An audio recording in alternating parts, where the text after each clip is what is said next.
Tell him, McCluskey. Tell him what time it is. Little Hen says it's time to rock and roll. All you people are so scared of me. Come quietly or there will be trouble. Man, that's just me. I'm Batman. This is Sparta! There is a tiger in the bathroom! I'm an excellent driver. If it bleeds, we can kill it. Pop quiz, hotshot. Keep the change, you filthy animal. So you just figured you'd come out here to the most hostile environment known to man, with no training of any kind, and see how it went? What was going through your head? Maybe I was sick of doctors telling me what I couldn't do.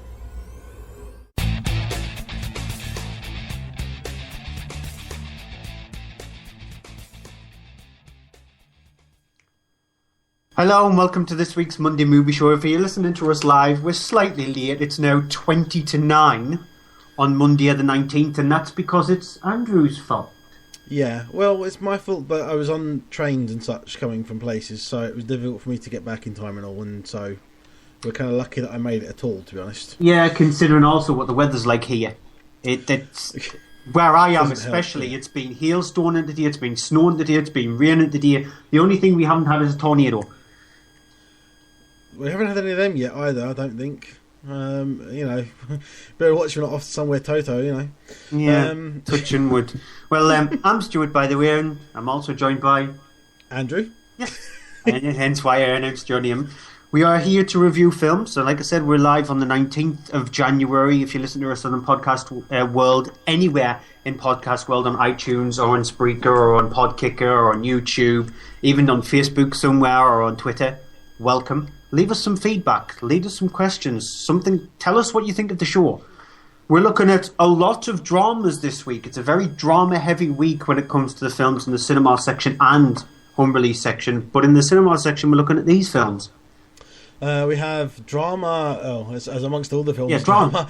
We have the incredible indie movie Whiplash, which you may have probably heard of something about. If you haven't heard at least something about it, then where have you been? Because it's been everywhere lately. You have Clint Eastwood's latest movie with Bradley Cooper, based on the book of American Sniper. You have Reese Witherspoon in the drama Wild, which is also based on a book. And you have, I think it's another book adaptation, Testament of Youth. Yep, it's based on Vera Britton's 1933. A very well-known book, one of the biggest selling books of the 20th century. And in Blu Ray and DVD, we're looking at these films. We have the Richard Linklater's latest sort of 12-year in the making movie with Boyhood.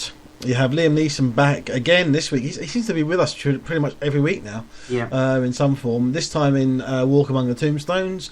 We have one of the last films of Phillip Seymour-Hoffman in A Most Wanted Man. We have a small Brit film in The Riot Club. We have another smaller film with Jeff Bridges in it in The Giver. And we have a last-minute substitution of a film that I suspect may be an interesting review from Stuart in Starship Rising. Yeah, it's a sci-fi film. I was originally going to review Honeymoon, but that's been delayed by a week. So that'll be reviewed on next week's show. On top of that, we have our TV Movies of the Week, our Movie of the Week, the Blu-ray DVD Top 10, along with the UK Box Office Top 10. But let's kick things off while I put my teeth in, and you can give us some news. You've almost made it all the way to the end without any problem. Yeah, I know.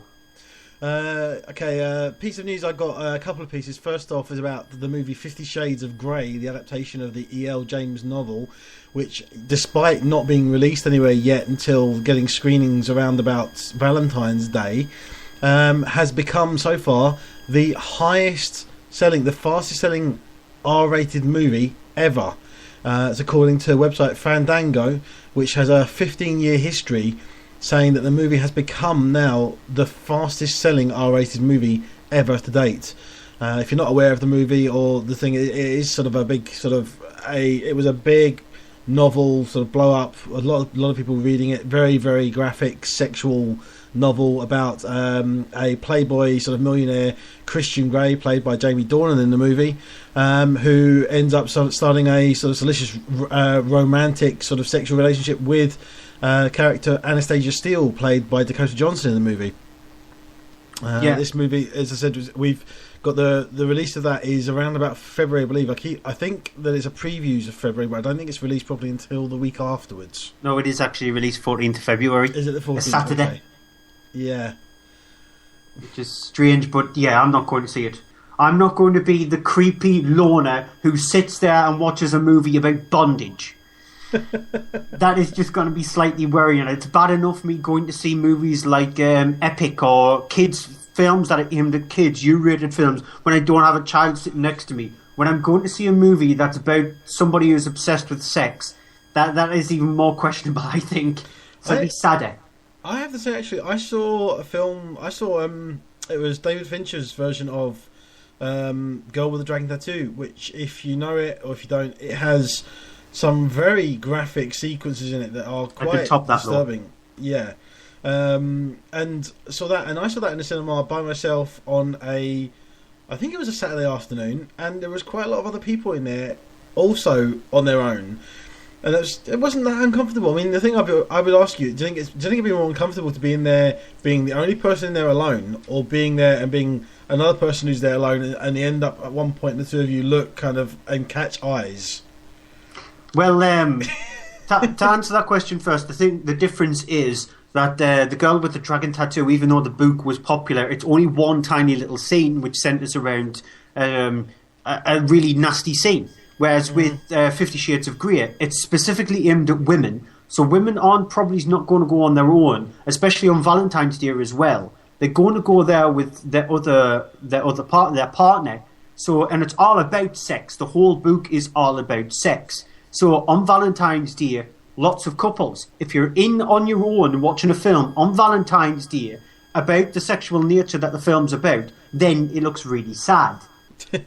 The last time I went to see sort of like, there is a film where it's got a very similar graphic scene as with the Girl with the Dragon Tattoo, Donkey Punch.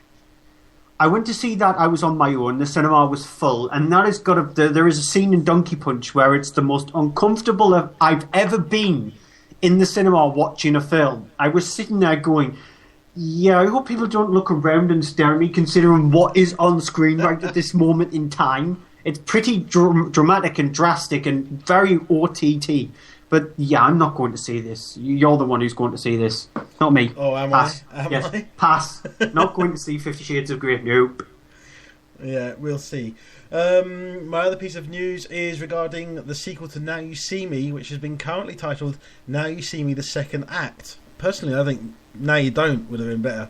But the movie has released a picture of the cast. Summit Entertainment released it this week, letting us see our first lineup of the cast, officially confirming that you have returning from the first film Mark Ruffalo, Jesse Eisenberg, Woody Harrelson, Dave Franco, and Michael Caine. Joining them will be Lizzie Kaplan, who is playing a new character who's taking over from the character played by Isla Fisher in the first film, because she was unable to film due to being pregnant at the time.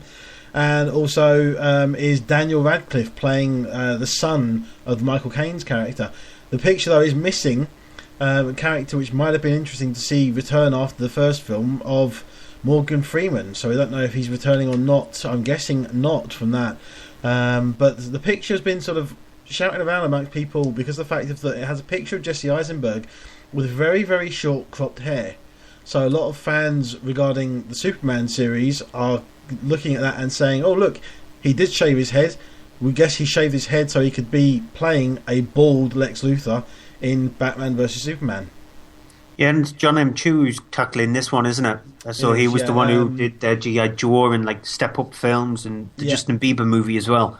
It's due to release on June 10th, 2016. So we're still a year and a half away. But considering that they've started filming now, they're getting everything going. So I don't think there'll be any problem with them being able to hit that target. I really hope they do actually follow through with the film, because it was an interesting idea. I mean, there was sparks of the idea in the film itself. It just got itself a bit too tied up a little bit. Too much. The interesting thing is I saw it at a preview, and I remember at the time enjoying it, thinking it was okay. I had problems with the film.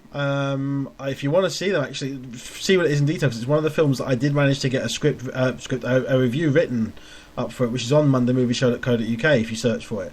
And in that, I do highlight the issues I have with it. But in amongst in particular a twist that comes at the end, which I was very kind of disappointed happened. But the thing is, I found myself since then watching it a couple of times since and enjoying it more and more each time. And that's only a good thing if you enjoy a film more the further times you watch it. The biggest problem I had with the film was the fact that the set pieces became weaker. I felt like the first set piece that they do, the one where they supposedly break into a bank in Paris, is really impressive. The way that's handled, it's very much like the Vegas shows that you see from like David Copperfield or these huge, massive spectacles. It just then became a bit repetitive and a bit weaker, and the plot started to unravel too much, and it just didn't feel like there was any cohesion there with it. So I'm hoping that with John M. Chu in the helm, though, he is more notable for doing things like dance movies and live action concerts. Choreography. Yeah, so he can handle that. I don't think he can handle set pieces that well, apart from the big set piece in G.I. Joe Retaliation on the side of the mountain. That was handled really well. He needs to bring his A game with something like this to make it more of a spectacle. But now you see him, he did really well at the box office. Surprisingly, it did really well.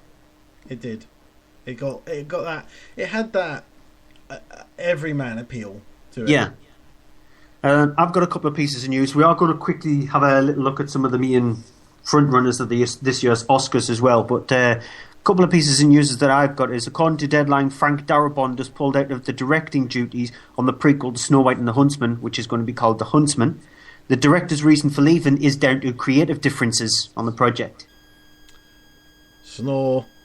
Sorry, Yeah. I just have no interest in this at all, because I thought Snow White and the Huntsman was terrible enough, and I really don't care for a spin-off from it. Yeah, it's just going to be centered around Chris Hemsworth's character of the Huntsman rather than Kristen Stewart's character. Who has one of the worst accents in the film as well. And I think it was in good hands under Frank Darabont. I don't know where they're going to go with it now. Michael Bay? Oh, God, no. He's supposedly doing another one of these supposedly small films where he's going back to his old-fashioned style of shooting, like he said he was going to do with Pain and Gain. But I despised Pain and Gain, so... The other piece of news I have is Tom Hardy has left the DC comic movie The Suicide Squad, with Jake Gyllenhaal set to take his place. The reason was originally down to Hardy's busy schedule. However, it's now come to light that Hardy left because the role in the film that he was about to take, he wasn't going to get enough screen time. His character was actually going to get the least amount of screen time between all the rest of the characters in the Suicide Squad. So it supposedly angered Hardy, and he decided to leave. I actually think it was a good idea for him not to be in it anyway, because of the fact him playing Bane in the Dark Knight Rises, which is a DC comic as well. It's the same universe, so it's I kind of thought, they shouldn't cast him. They should cast someone else anyway. So I think I'm perfectly fine with that. And also replacing him with Jake Gyllenhaal, who we saw recently in Nightcrawler can do very, very brilliantly, convincingly sort of disturbed characters. Yeah, and when Suicide Squad starts shooting, Tom Hardy will be on the publicity front for Mad Max, because it starts shooting in a couple of months' time, Suicide Squad, and Mad Max is due out around about the time when it begins shooting, so he'll be really busy with promoting that. Yeah. That looks insane, that film as well. It's another remake, prequel, sequel thing. I like the frantic sort of like over-the-topness look of the film. It looks completely nuts. It reminds me of Crank. When I first saw, review that when it comes out, then. Yeah, I don't mind that. When I first saw Crank is just a completely brain-dead, stupid movie, and this looks very much similar. It's very over-the-top stylized, and I like that kind of thing. The Oscars was announced last week in a big, huge, massive ceremony, like they always do. So we'll have a look at a couple of the main categories. And there was also some mispronunciations of some names as well, which was I can't remember what it was, but there was one of them that was apparently very embarrassing, and I cannot remember the name and what was said instead. It was something like, instead of Bob, it was Boob or something like that. No surprise. Look at what happened at last year's Oscars with John Travolta. And Idina Menzel. That was just ridiculous. But surprisingly, when the list of nominations came out, a lot of people were analysing the Best Picture category. And if you look at the Best Picture category, There are 9 films in it, which include American Sniper, Birdman, Boyhood, The Grand Budapest Hotel, The Imitation Game, Selma, The Theory of Everything, and Whiplash. Now, what got a lot of people annoyed was the fact that none of them are very female-centric films.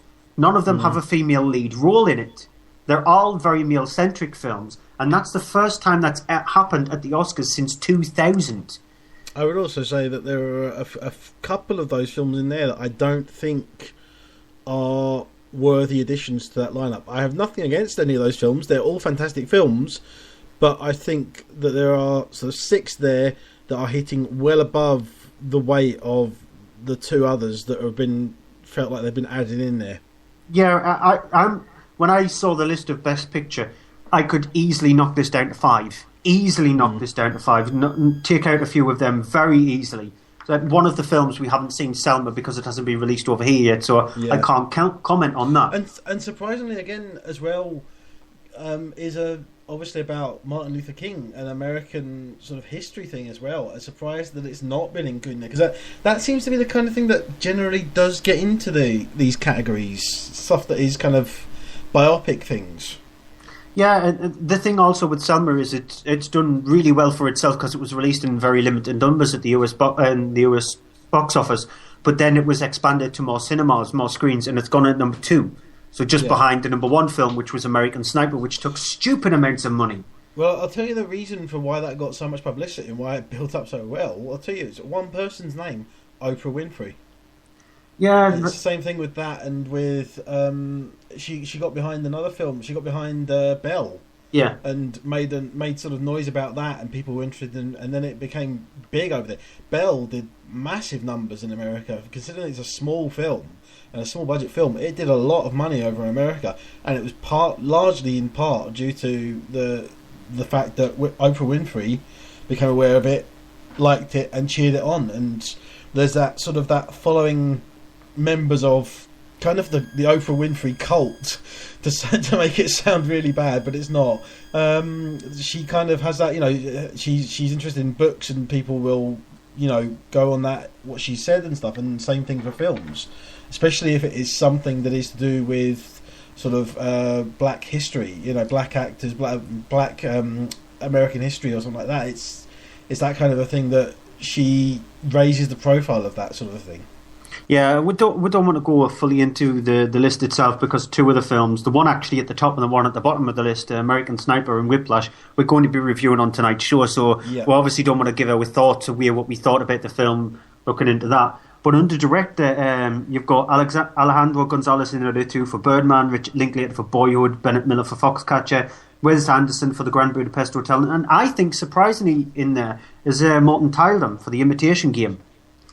Yeah, I mean, I think Imitation Game is in there because it's a history sort of thing, and it's something that people are aware of but not entirely aware of. It's one of those things that people go, oh yeah, Enigma in the World War II, that happened, but they didn't know how it happened, or they didn't know the details of it, or that it was around this man Alan Turing, and such. And so I think that's kind of part of that is that it's been about something that's history, and people should know, but they don't. So it's got people interested because of that, and I think that's why that's been. I mean, that's one of the ones I would say I'm kind of surprised it's in there. It would have not been one of my choices. As great as it is, and as great as Benedict Cumberbatch is in there, and I think Benedict Cumberbatch should be nominated for Best Actor. Yeah, he has been. I don't think that the film should be nominated for Best Film. Yeah, what is surprising though is with Morton Tyldum being nominated for The Imitation Game, you would have thought that they would have counterbalanced that with Clint Eastwood, considering that American Sniper is a very, very American film. And again, we'll get onto that when we review the film itself. It's surprising that Clint Eastwood is not part of the director list there, but there is I think the top 3, Alejandro Gonzalez Iñárritu, Richard Linklater and Bennett Miller, are the front runners, because I'm not as enamoured with The Grand Budapest Hotel as a lot of people are. I think it's a good film. I don't think it's a brilliant film. I don't know if there might be something behind the whole Clint Eastwood not being nominated for a film. I mean, if you remember when Argo came out, people went on about the fact of that Argo was nominated for Best Film, but Ben Affleck was not nominated for Best Director. And there was that kind of thing. So I think that's sort of similar kind of thing around this time around has just meant that he's been left out. Possibly that when people have voted and to play it safe. I don't think play it safe. I think it's been sort of forgotten by the wayside because of them being sort of a high profile. I mean, Clint Eastwood's a high profile actor and director. Ben Affleck is a high profile actor and director now, and I think that there's something that people still, a lot of people don't think of Clint Eastwood the director, they think of Clint Eastwood the actor, and it puts them off of him being a director. I don't think that's the case though. I think personally they were playing it safe, because the fact that American Sniper has divided a lot of people in America, how either American-centric it is, that the fact that it promotes them a lot, or how much it gives them a little bit of a bad light in terms, and they don't want to anger a lot of people, so they thought, we'll give the film the nod under the best picture, but just so we appease a lot of people, we'll not give Clint Eastwood a nod under best director. I think that's maybe they were trying to go for an even territory on that front. Maybe. Under Best Actor, you got Steve Carell for Foxcatcher, Bradley Cooper, American Sniper, Benedict Cumberbatch, The Imitation Game, Michael Keaton for Birdman, and Eddie Redmayne for The Theory of Everything. That is a very hard one. Yeah, it's really difficult, that one. Under Best Actress, Marion Cotillard for 2 Days, One Night, Felicity Jones, The Theory of Everything, Julianne Moore's Still Alice, which we've yet to be released over here, Rosamund Pike for Gone Girl, which well done to her. I would not have expected that. I did call that, did I not? When I said our end of years, our 2014 end of year, I did put Rosamund Pike in there for Best Actress, and I actually gave her. I thought she was Best Actress of the year. So. And Reese Witherspoon for Wild, and the other, which is also we're reviewing this week. The other ones, just quickly go through these two. Supporting actor, they've got Robert Duvall, the Judge, Ethan Hawke for Boyhood, Edward Norton, Birdman, Mark Ruffalo for Foxcatcher, Jake K. Simmons for Whiplash. I know how that's going to go. I hope it's going to go. I know who I want to win that one, but I'm not saying it because certain people are going to be discussed in this week's show. Yeah, supporting actress Patricia Arquette, Boyhood, Laura Dern, Wild, Keira Knightley, The Imitation Game, Emma Stone, Birdman, and Meryl Streep for Into the Woods. That's the biggest surprise. Yeah, I think that's a bit unwarranted, to be honest. I think that's because of the fact that Meryl Streep has been nominated so many times. It's a thing of that if she's got anything out that is even remotely sort of big and profile aware, that she will get a nomination. I hope she doesn't win. I mean, nothing against her, but yeah, I didn't think much of Into the Woods. Yeah, one quick one I wanted to just quickly mention was animated feature. Now, the films on that list is Big Hero 6, The Box Trolls, How to Train Your Dragon 2, Song of the Sea, and The Tale of Princess Kaguya. Now, I've not yet seen Song of the Sea. I've seen everything else. Song of the Sea does looks a really nice film. There is no Lego Movie. Yeah, that's the thing everyone's been going on about. The fact that the Lego Movie was completely and utterly snubbed, except for a nomination in Best Song. Everything is awesome. Yeah. But that's really annoying. That you never know. We might have a special Monday Movie Show episode when the winners of the Oscars come out and just have a bit of a discussion there. Considering that we could be here all night going through the list anyway, but we have the rest of the show to do. So let's do the box office top 10 then. And at number 10 is Annie. I haven't seen this yet. I want to see it because I like the original. I really do love the original one. Grew up with it a lot, but I haven't seen this one. So I mean, I've heard it's not anywhere near as good as the original, but whether or not that's down to nostalgia, I guess I'll see hopefully at some point. No, it's nowhere near as good as the original. I didn't like it at all. If you have fond memories of the original, you will not like this. You'll hate it even more. Which I did have fond memories of the original, but this one, it's just very much like a 21st century remake, but just done majorly Americanized. Number 9 is Night at the Museum: Secret of the Tomb, which is perfectly fine. I'm not a massive lover of the first two. I don't really absolutely love them, but I enjoyed them. I get there is a family element to them that's fun, and this is no different. But it is kind of nice and sweet, and that it ends suggesting that they are going to finish it off, and that's it, not do any more. Whether or not we'll stick to that is, see in 5 years' time.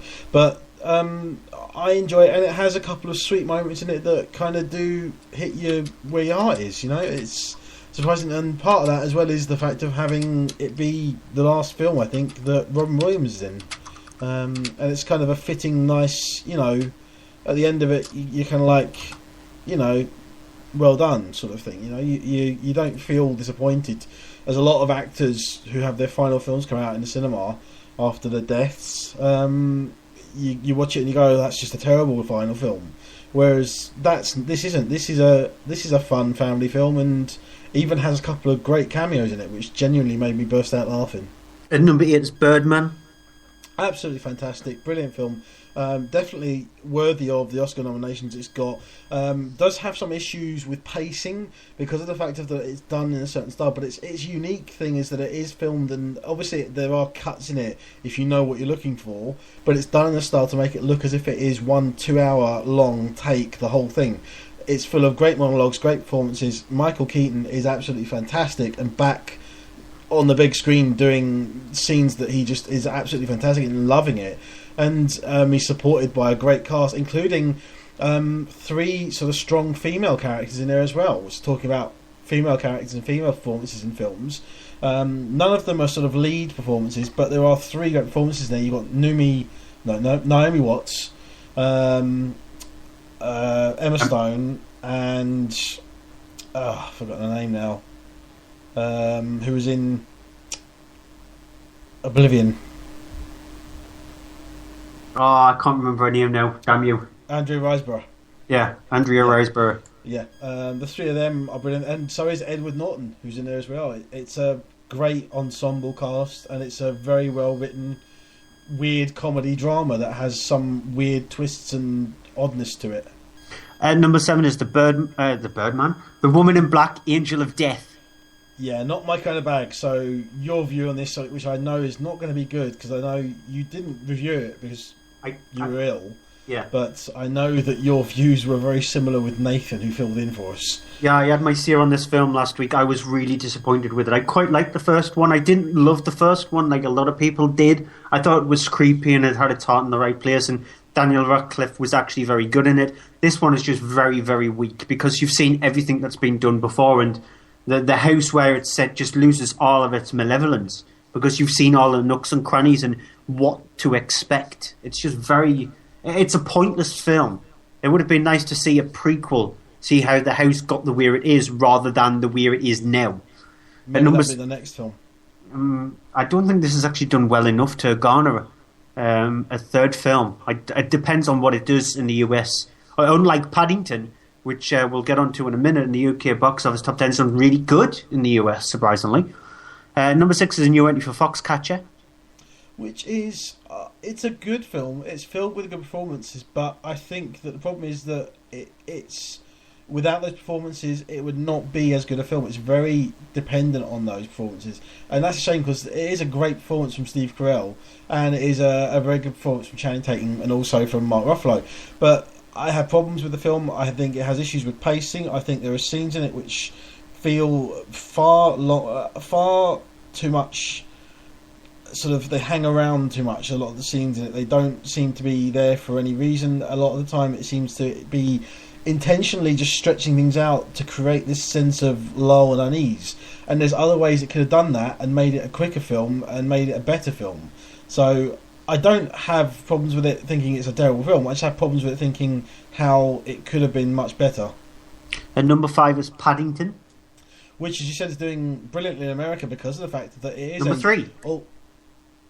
It went in at number 2 in America because the figures have properly been released now, and it took 25 million, which is brilliant for it. That's really good for a British film to open. And the thing is, I would put that all down to the fact of that first trailer, which had the clip in the bathroom, the scene of that, because that scene just sets it all up perfectly.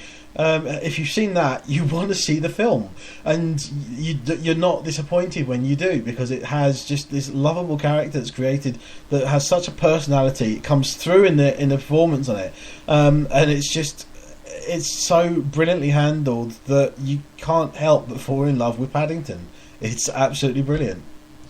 At number 4 is The Hobbit, The Battle of the 5, no, with their 6, possibly 7, could be 8, maybe 9 armies. I was having a chat with someone about this the other day because they listed their favourite films of the year, and they put this at number 3 and Guardians of the Galaxy at number 8. Yeah. Yeah. I was kind of, I think he might have got those two mixed around a bit, and he was confident he hasn't. He explained to me why, which I understand, but because he absolutely loves the whole Middle Earth thing. But I kind of said the whole thing.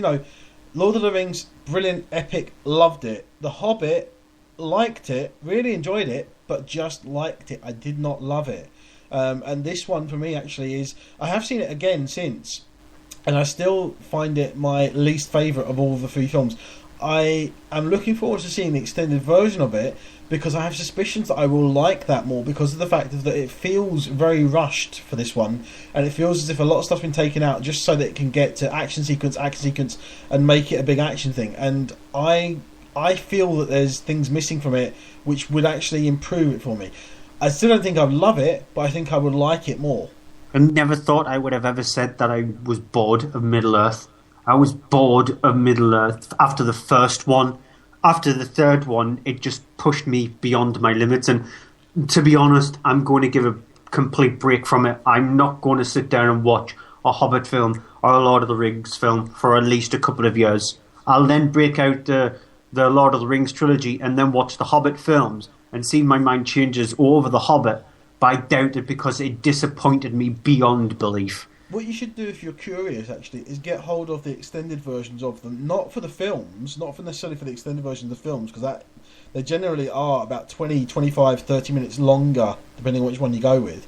But the extra features on them, the extended versions have, at least on the Blu Ray, I think on the DVD as well, have 2 extra discs, which in total is about 5 hours of footage, and it's all documentary stuff about behind the scenes, how it's made, the ideas, when they've done it, and it's genuinely a great look at how they managed to bring it all to the screen and how it was all done, and it's worth seeing for that alone. It's a great, and you'd think 5 hours would become very boring. It's not. It just takes its time to explain everything, and you've got lots of stuff behind the scenes. So yeah, it's just nice to see that sort of thing.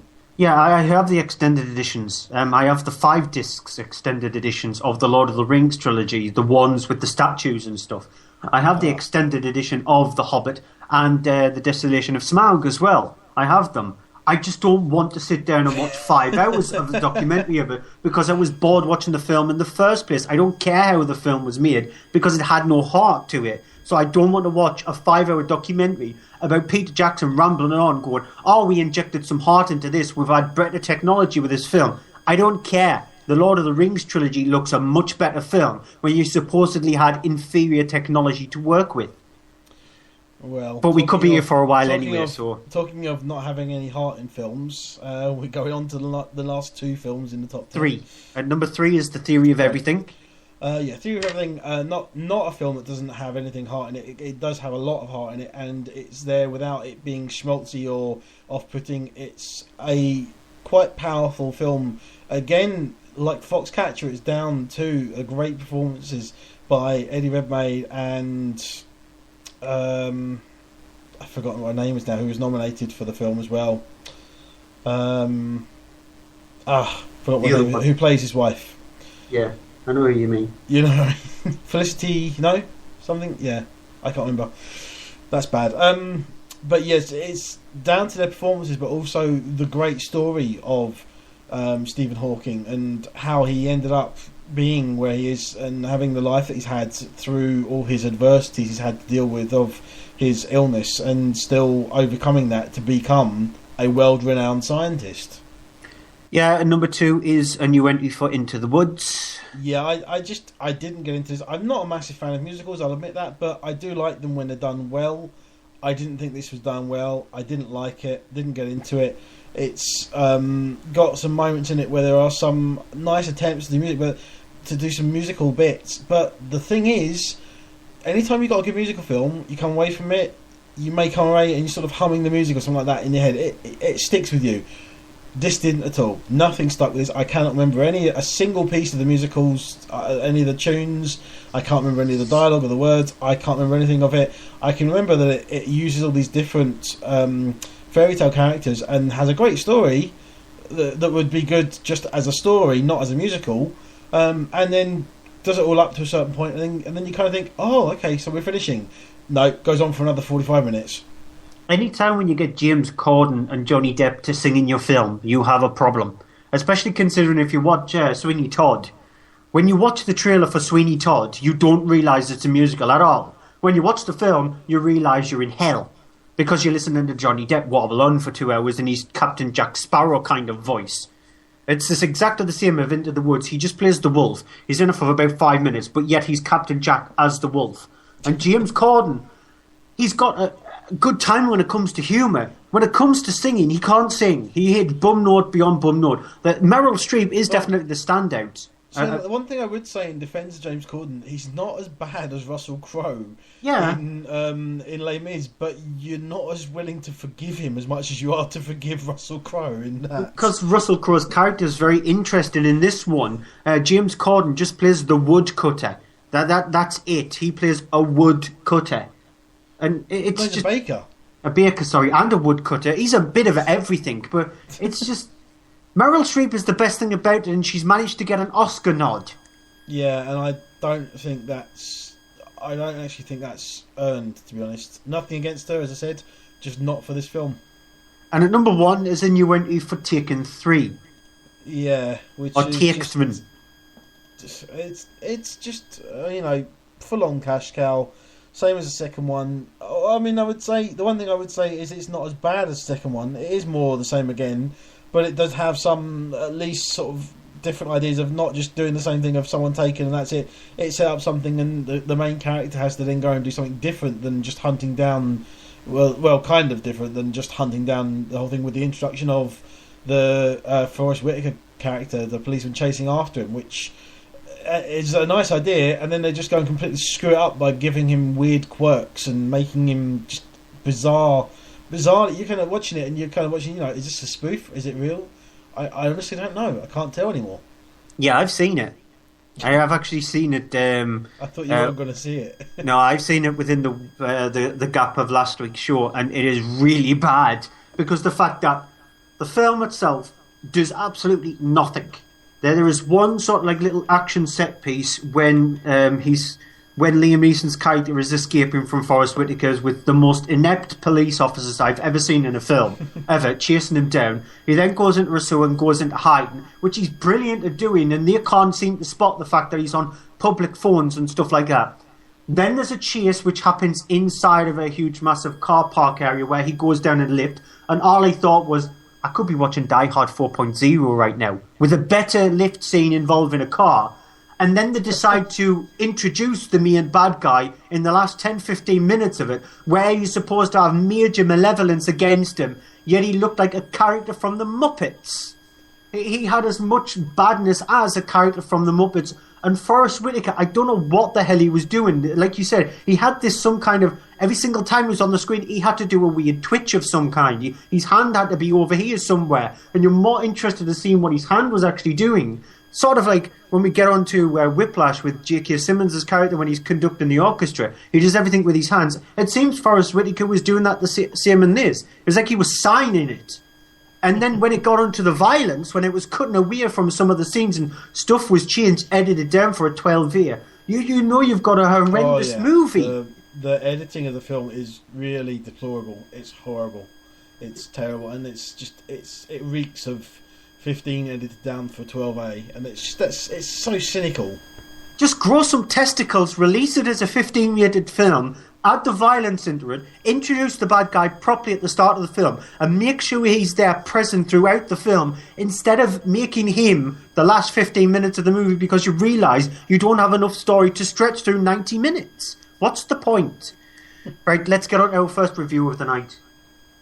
Whiplash, which is written and directed by Damien Chazelle. It is a full screen adaptation of a short that he'd been working on, trying to get made interestingly for years, because of the fact that it centres around the whole thing of jazz music. It is centering around the main character of Andrew, played by Miles Teller, who is a guy who's at a music school. He's the first year sort of that he's there in this. I don't know if it's actually Juilliard or something supposed to be like kind of Juilliard school. He is a drummer who, at the very start of the film, we're introduced to him playing as if he's kind of just playing for all he's worth and practicing on a drum set and going full pelt and just completely hitting it. When J.K. Simmons' character of Mr. Fletcher walks in and sees him and sort of catches his eye watching him play it, he sort of ends up eventually sort of bringing him into the sort of the number one, the lead band of all the best players, where repeatedly Andrew is told again and again through different ways and kind of tormented into being told, you know, he's worthless, he's not any good, and tested and repeatedly kind of verbally and even a couple of times physically abused to a level of sort of almost breaking, to sort of as he's being sort of showed and pushed into making sure that he plays in time and he keeps the beat and that kind of thing. And you have this whole thing all largely down to the intimidation of Fletcher, played by J.K. Simmons. I'm going to play this clip, and this is a clip. There are several clips out there, but this one in particular I chose because it shows you there is a lot of strong language in the film. This is quite heavily bleeped because of that. Here's a clip. Listen up! Hurry the up. Get your music. Irene only, set 1. Rhythm section out first. Tanner, the kit is a tonal catastrophe. Get it in tune, all right? Rhythm and soloist, bar 45. We're going to pick up the tempo there, all right? Bar 106, brass. Do not forget we sharp that ninth. Everybody remember, Lincoln Center and its ilk use these competitions to decide who they're interested in and who they're not. And I am not going to have my reputation in that department tarnished by a bunch of limp, sour note, flattered on their girlfriend's flexible tempo dip. Got it? One more thing. Eugene, give me that. If I ever find one of these lying around again, I swear to God, I will stop being so polite. Get the out of my sight before I demolish you. Stage right, in order, now. I can still see you, Mini-Me. Now, that could almost be comical, but for the fact of the way J.K. Simmons approaches this character and does this character is so intimidating and so oppressive on the screen. But it's not so much so that it's uncomfortable at times to watch, but it's not so much so that you don't want to watch. He's such an interesting performance, such an interesting character that you kind of, it's this whole thing of a train wreck that you cannot look away. It's so engrossing. Miles Teller is absolutely brilliant as well, but just slightly under the level of J.K. Simmons, because J.K. Simmons' performance is so powerful in the film. There's also this sort of ongoing storyline as well of him asking out this girl that he sees and starting having dating, and then having to decide whether or not, you know, if he's going to continue pursuing sort of love with her, or if he's going to go on and pursue music, because of the fact of the difficulty of, you know, her taking up time that he needs to practice and things like that. The thing of it is, this is genuinely, there is every now and again, a couple of years or so, the film comes out and you see the trailer and you're like, that looks good. Probably not going to be anywhere near as good as that, given how trailers are done nowadays. But, you know, you see it, you think, okay, I want to see it. You finally get to see it, and boy, are you blown away by it. This is one of those films for me. I went in expecting it to be good. I got a lot better than good. I really was blown away by it. Absolutely loved it. The direction is nothing particularly special about it, but it's nicely put together. The problem is there is this subplot of the girlfriend thing, which is a bit handled a bit poorly. But the rest of the film is genuinely, I was completely enthralled. I saw it, I finished watching it, and at the end of it I was like, I want to see that again. And the thing as well, I'm not giving anything away, I'm trying not to spoil anything, seriously has a scene which is 10 minutes long, and it's just the most rewarding and amazing, engrossing scene I've seen in a film. It's just so impressive, and so you want to applaud. You genuinely want to applaud when you're watching this film. And I was honestly just completely gobsmacked. Love it. I know we're already in January. We're only in January, and I'm telling you already, this film, depending on what comes out, obviously, the rest of the year, but I'm pretty sure this film will be in my top 5, not my top 10, my top 5 of the year. For me, I didn't have as much of a problem regarding the love element to it, regarding Nicole, the character who Andrew meets in a diner, at a movie theatre, and he sort of like is a bit hesitant of going up against her because he's always been told by his parents that he seems to look down, and sort of like a very passive kind of character, and that's the kind of character he is. It's proven that right at the start of the film when he is playing the drums on his own, thinking that he is on his own, and then J.K. Simmons' character in the film with Fletcher comes in through the door and sort of like disturbs him in a way, and he is very passive against him. He's not like just speaking up to him. He's very sort of like timid, and that's how he is. And I liked sort of like the relationship between both Andrew and Nicole, because it gave a chance for you to have a breather during the film, because the more intimidating part of the film, the more intense parts of the film is revolving around the relationship between Fletcher and Andrew, the give and take that each one of them bring to each other's character. You can see that he's a very destructive person, Fletcher, but he's got a reason behind his malevolence, a reason behind his pushingness. He's not there to just say, yeah, everything's going to be easy. If you make a mistake, it's fine. You'll get better at it. He's there to say, if you make a mistake, I'm going to pull you up on the fact that you've made a mistake, and I'm going to make you wish you never made that mistake so you can improve. And it's sort of like the same with Andrew as well. He becomes a very self-destructive character because of how Fletcher acts with him. And he sort of, in a way, flips the table around with Nicole and with his family. There is a scene which involves him with his family at the dinner table. And when he's sick and tired of his relations going, oh, we're better than you. We've got a scholarship at this academy for being a really good football player. And then he just snaps. I don't think he would have been able to do that unless he was under the tutelage of Fletcher. So he makes him character stronger, but also more angry and weaker. And it's a very topsy-turvy movie in that way, and it's just handled brilliant. Even the little tiny nuances, you can't help but stare at the screen. You're transfixed throughout. And the last 10 minutes, by the end of it, I needed some oxygen. You're gasping, so it's just 10 minutes of intense music. That's all it is. There's very little dialogue in the last 10 minutes. I'm not giving anything away at all, but it's just so much intenseness just put into one small little period of time.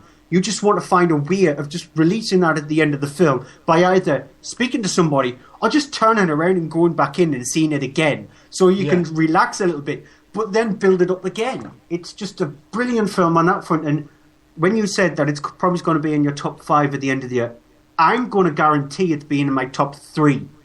Because over the period of time we've done the show, about 3.5 years, I put little ratings beside the films that we review, so I can easily map out my top 10 films of the year and bottom 10 films of the year. Yeah. The only other film that's ever getting a higher score than this was a Studio Ghibli film. That's it. Not 2 or 3 Studio Ghibli films.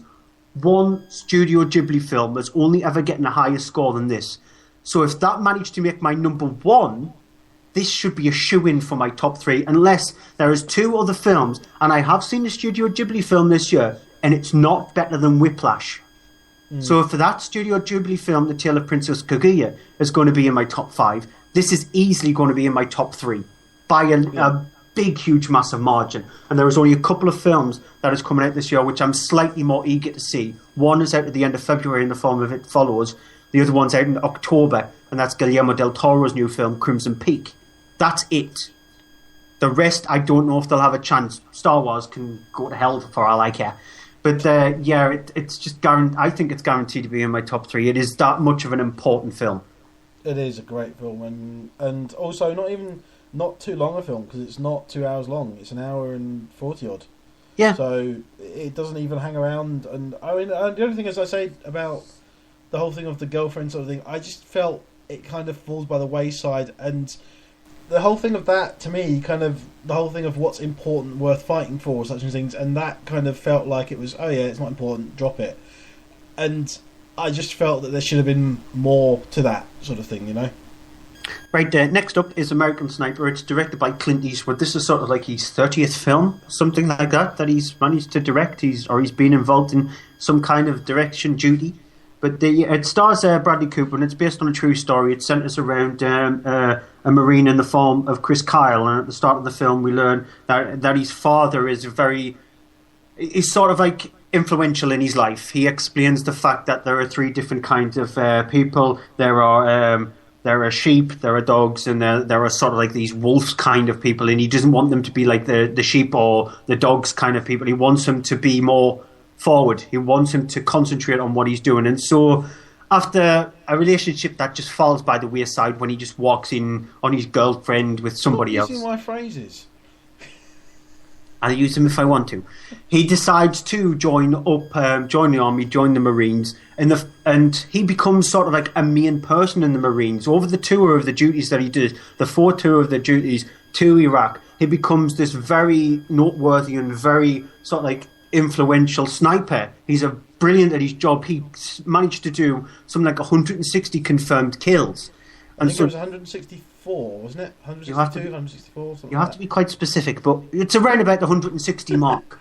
And so the film itself, it just centres around him in Iraq during the 4 tours of duty. And when he comes back to America and the relationship that he has with his girlfriend and then wife, and then when she gives birth to their children, she is played by Sienna Miller, how the fact that their life is much more broken rather than his life in Iraq and with the Marines. It seems to be more that he's more with them rather than his life at home where he should be. He's a clip which sort of like explains maybe his importance and his role that he handles. I'll tell you something, these Marines keep rushing in like they're doing, they're gonna have their asses shot off. Oh, the Marines. They don't get the training we do. Half these guys were civilians 6 months ago. Well, let's coach him up. I'll show them how team guys do it. I'll lead the unit on the street. No, we can't do that. We need you on Overwatch. Come on, if I'm on the street, Mark, I can house to house is the deadliest job here, man. You got some sort of savior complex? I just want to get the bad guys, but if I can't see them, I can't shoot them. Look, all these guys, they know your name. They feel invincible with you up there. They're not. They are if they think they are. Why don't you just keep banging on the long gun? We'll let these dogs sniff out Zakali. Now, here's the thing with American Sniper. Now, I don't know what you think about it, and you'll get your say in a moment, but for me, American Sniper is a movie of two parts. It's the brilliance part of American Sniper belongs to the sniper sections.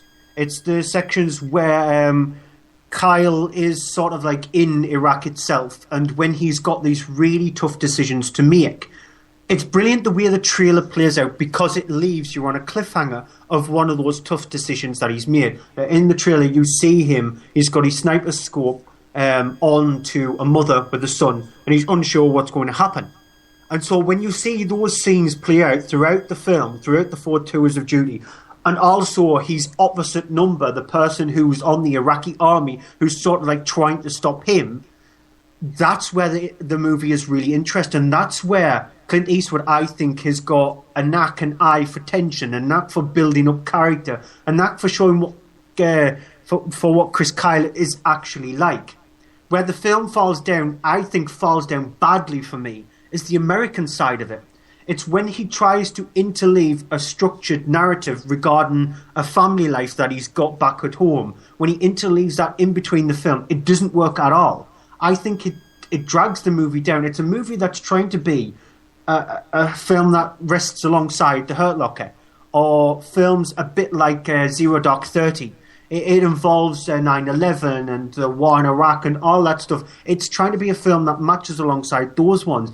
And I don't think it can go anywhere near those two films, because those two films don't just concentrate on the central character about how much turmoil they're in the war-torn areas that they're in. It also centers around of what they would like out of those areas and how much it's destroying their lives. And you get glimpses of that, but it's never fully thought out. It's never fully fleshed out. And I think Bradley Cooper handles the character brilliantly.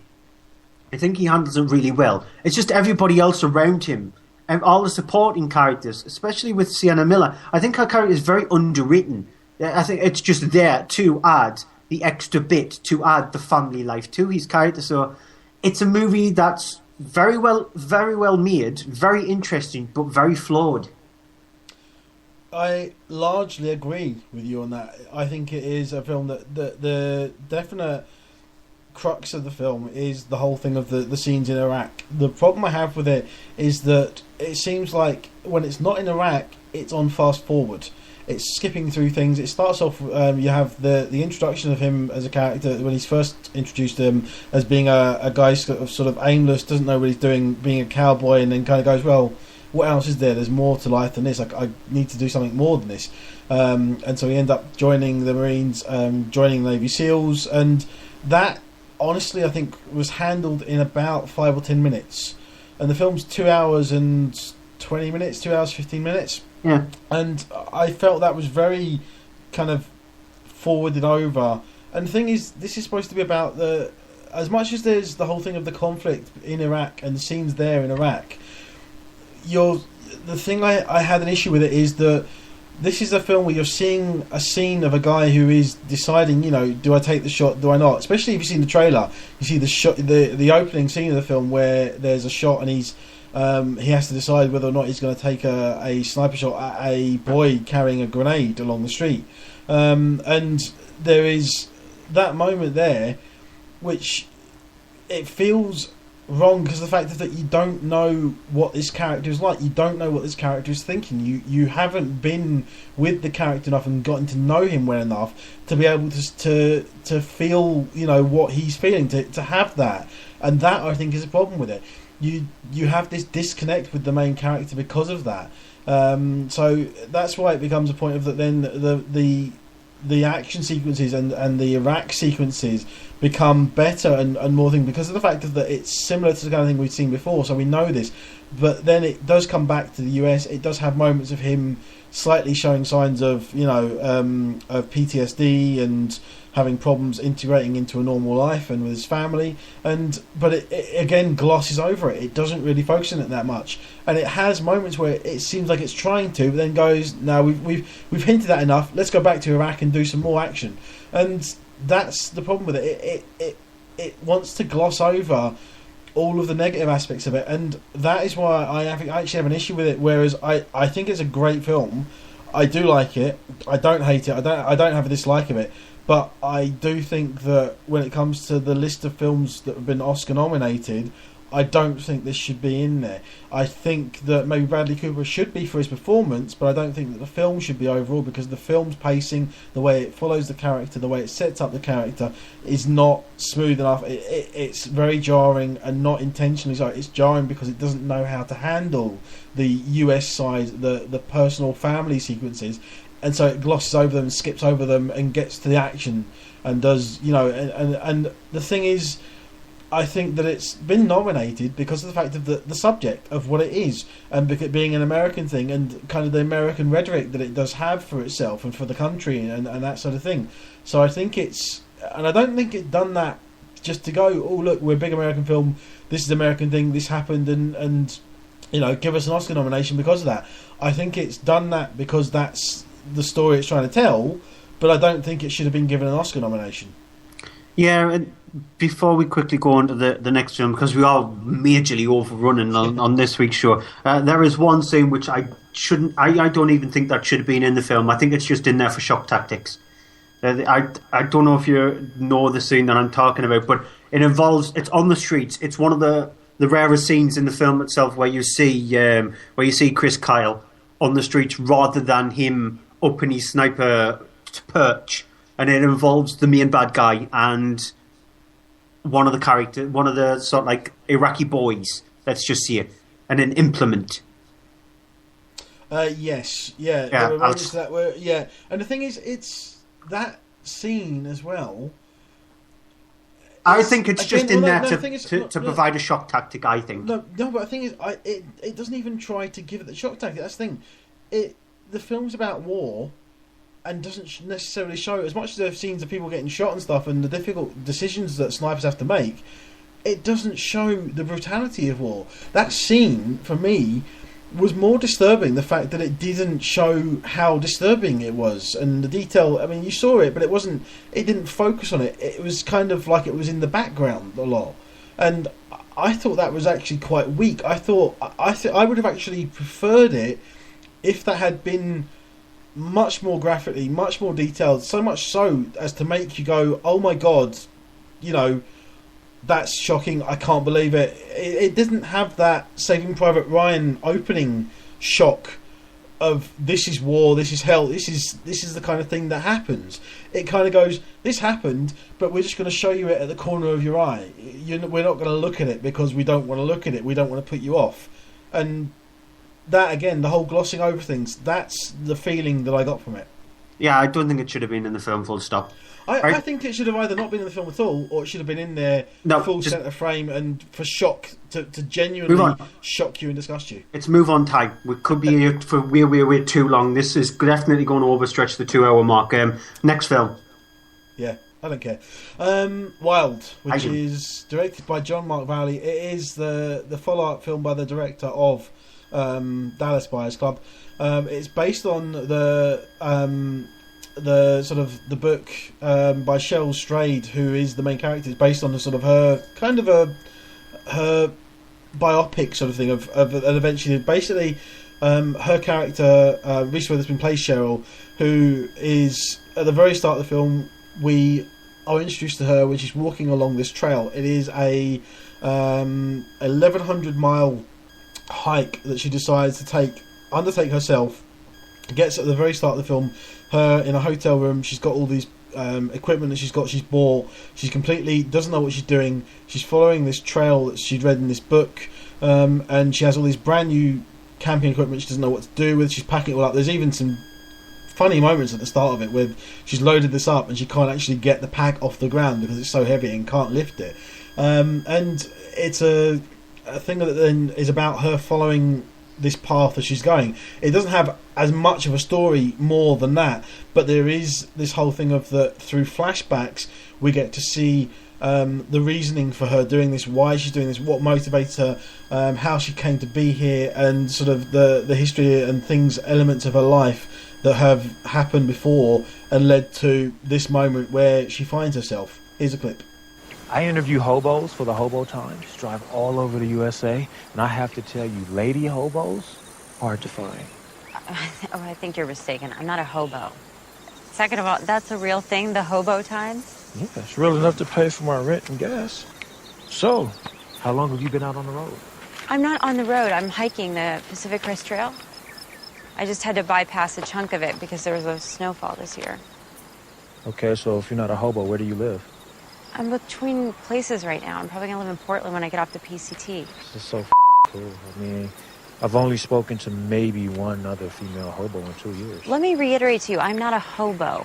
And that's probably because women can't walk out of their lives. They've got kids to take care of. They've got parents to look after. You sound like a feminist. I am. That's excellent. It's fantastic. I love feminists. So, here's the thing with it, that I was not expecting this film to be as good as it is. I did expect a certain level of competency from John Mark Valley because he did a fantastic job with Dallas Buyers Club. And the thing is that it's really nice to see, because we were talking about this at the beginning of the show and also in last week's show, how lacking there has been a sort of release of strong female characters in films. I think this is a brilliant career best performance from Reese Witherspoon. I think that it's great to see a strong female character. Not only her, there's also, through scenes that we all see in flashback, great performance as well from Laura Dern, who's really nice to see again, because I haven't seen her much in things recently. And it's nice to see her on the screen again, and also giving a good performance that's not necessarily as fleshed out as it could be, but serves the purpose that it's there for. I think that it's very brilliantly, skillfully handled. I think the pacing of it is very well, expertly handled. There's no point in it that I felt that it was dragging, as much as there are moments where it does drag, but intentionally, because it's what's happening in the scene. And there are moments in it where it's thrilling. There's moments in it where you're worried. There's moments in it where you're laughing and you're enjoying it. And then there's moments where you feel quite gutted and quite disappointed. It really is an emotional journey that you do follow the character, because the flashbacks are done in such a way that a lot of the time the flashbacks are very quick. Some of them just literally seconds, just to put you in the mind of the character, what they're experiencing. And the thing about it is, well, the flashbacks aren't all in order. They're not chronological. You don't see what happened, then what happened later, then because of that you see something happen, and then you realise later on it's because of this or something else that you're shown. And that's very real. That's had this sense of not being written, but being experienced and being a person's real thoughts, because nobody thinks of everything in their past in order. They think of, something happens and you think of that's relevant to something that happened. Then something else 5 minutes later you might think of, which is before that. So it's very well written, very well, I think, directed, and very well acted. I think it definitely deserves Oscar nominations. I don't think it's the best film of the year so far, but I do think it's very high up there. I agree with you in regarding the way the flashbacks are actually handled. It just shows you that there is a real proper element to the film itself, rather than, like you said, nobody thinks in chronological order. When you're sitting there during your day, you don't think, oh, this is what happened when I was 1. This is what's happened when I was 1 month. This is what happened when I was 2 months. You don't think like that. You always, when you see little things, they always seem to spark something that might have happened to you 10 years ago. And then maybe a couple of hours later, you might think of something that'll spark a memory from 5 years ago. So it's nice the way it's done that. And that's where the brutal element of the film's actually shown. And rather, the opening scene is her pulling out a nail. And it is very painful, but it's looking at her past. That's the painful part. It's not her journey, the 1,100 miles that she is. This is sort of like the part where she's able to breathe, become herself, cleanse herself properly. This 1,100 mile journey. It's her seeing her destructiveness, what's actually happened, why she's got where she is now, what she's done. That's the part that's done in flashback, and I like the fact that the director thought to do it that way rather than just showing it as a proper part of the film, as a proper part of the narrative that he decides to do it in flashback form. Yeah. I think, though, personally, I think the film is overly long. I think it's just way too long. Near to the end, I felt like the movie was dragging too much. That I was wondering, around about the 90-minute mark, she's going to get to the 1,100 miles and she's going to finally finish her journey. She's finally fully cleansed her body and left her past life behind and being able to start anew, because that's the whole point of the journey. It just never reached that in the 90-minute mark, and from then on in, I was starting to get bored. So I wasn't enamoured with the movie as much as you were. I think Reese Witherspoon is fantastic in it, and I think Laura Dern's character as her mother is not as well implemented as Witherspoon's character, but that's just down to the fact that it is centred around her rather than her mother, and so it's a very underwritten part. I just think that it's, for all its brilliance, it's let down by the fact that it's just too long, in my opinion anyway. I didn't have that problem with it, but I mean, it is close to 2 hours, so I could see how that might come across. Yeah, the final film of the night is, well, in the cinema section, is Testament of Youth. It's directed by James Kent, and it centres around, one of the biggest selling books of the 20th century. It was released in 1933, Testament of Youth, and it was written by Vera Brittain, and the film here played by Elisa Vikander. And it just centres around her life, and the fact that in 1914, she lives with her family, she wants to go to Cambridge, but her father won't let her go to Cambridge. She decides to sit the exams, see if she can actually get in. Here's a clip which sort of like sets up that, which gives you the moment when she is sort of like free and being able to get to Cambridge.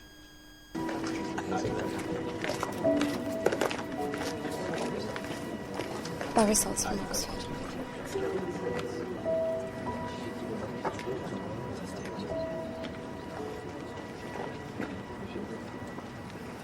Come on.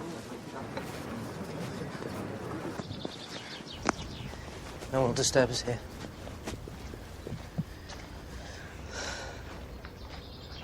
I know what it's going to say. Shall I?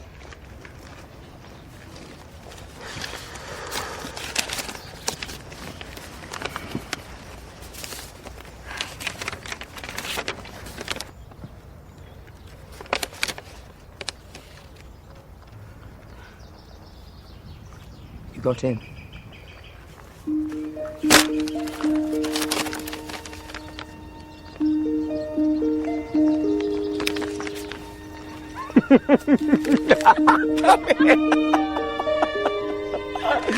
But it says you need to work on your Latin.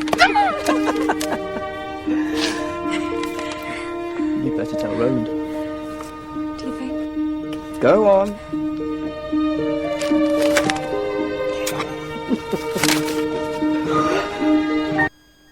Yeah, it is Oxford, not Cambridge. A lot of people who probably go to Oxford or Cambridge were probably slightly angry, but it is definitely Oxford. And while at Oxford, she is studying, as you heard in there, she actually wrote her exam in German rather than Latin, so she's a bit more, she's aware of her surroundings rather than being bogged down by a lot of what happened to women during the First World War. And while at Oxford, her brother enrolls into the army. Somebody who she sort of like enamoured with at her house, and she wants to start a relationship with, who's played by Kit Harington in the film. He decides to go off there as well, and she realises that what she's doing is sort of like a bit self-centred, a bit for herself, and so she decides to become a nurse and treat the wounded soldiers that are coming back from the war in France and in Germany. But then she ultimately decides to go and work on the front line, and that's when things start to unravel and the war starts to majorly catch up with her.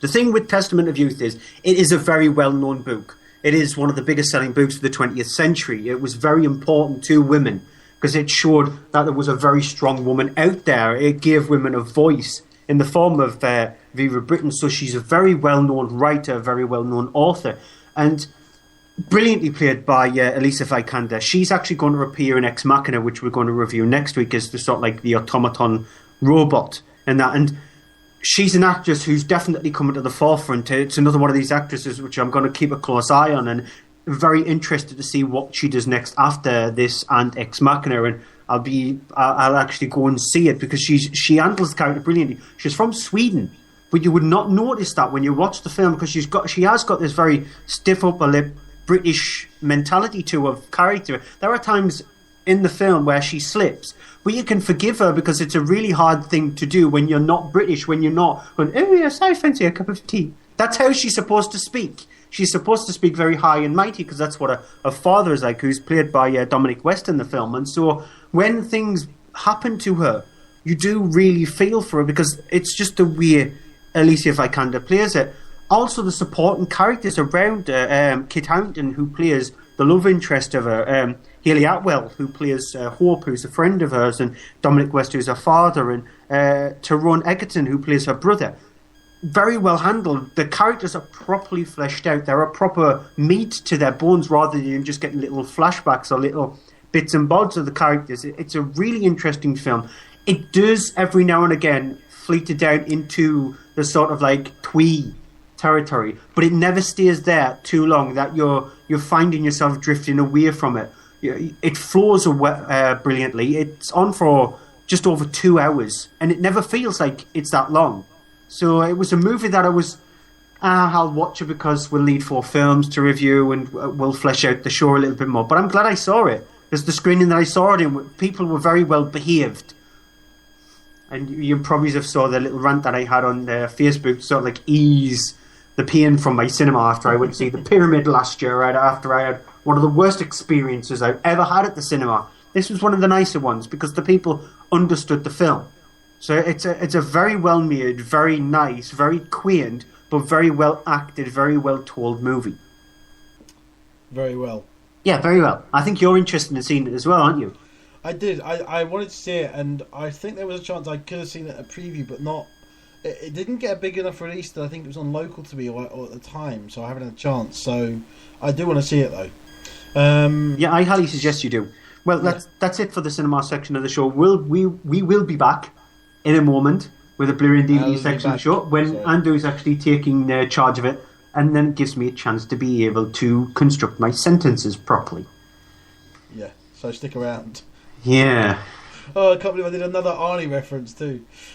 Yeah. Page to screen. So they have 9 times out of 10 they have to send it back to you unopened or just throw it in the garbage can. Things don't always look exactly as we envision our life to look, but sometimes it works out and turns out even better. Gregor Fisher, his bacon number is 2 because he was appeared with January Jones in Love Actually, and January Jones and Kevin Bacon appeared in X-Men First Class together. I've got to say, the very Harold and Kumar 3D Christmas now, that just makes me want to rush out. It's about the acting and about the writing. That's really what theatre is for me. Probably had more names than Prince or whatever. Never mind, there's a joke for the oldies. It'd be like, who's Prince? Who's he? I'd just like to see Mr. Freeze hiring his bad guys going, right, okay, so you're a psycho, right, can you ice skate? Head over to iTunes, Spreaker and Stitcher and put in the search box from Page to Screen.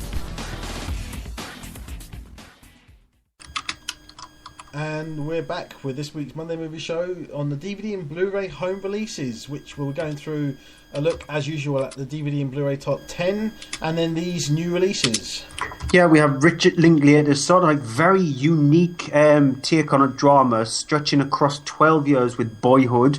Liam Neeson stepping away slightly from the Taken-esque kind of characters with Walk Among the Tombstones. One of the final films starring Phillip Seymour-Hoffman in A Most Wanted Man. Very, very, very British-centric movie in The Riot Club. A small post-apocalyptic kind of futuristic-esque movie, a bit like The Hunger Games, with The Riot Club. The Giver. The Riot Club could be actually the same, to be honest. And yeah, we'll wait to find out what I thought of Starship Rising. But before that, let's go into DVD Blu-ray top 10, starting at number 10 with Guardians of the Galaxy. Brilliant. Brilliant. My number one film of last year. And the number one overall film from us last year as well. It's just a brilliant film. Yeah. Number 9 is Davina, 7-Minute Fit. Yeah, it'll take me less than 7 minutes to throw this out the window.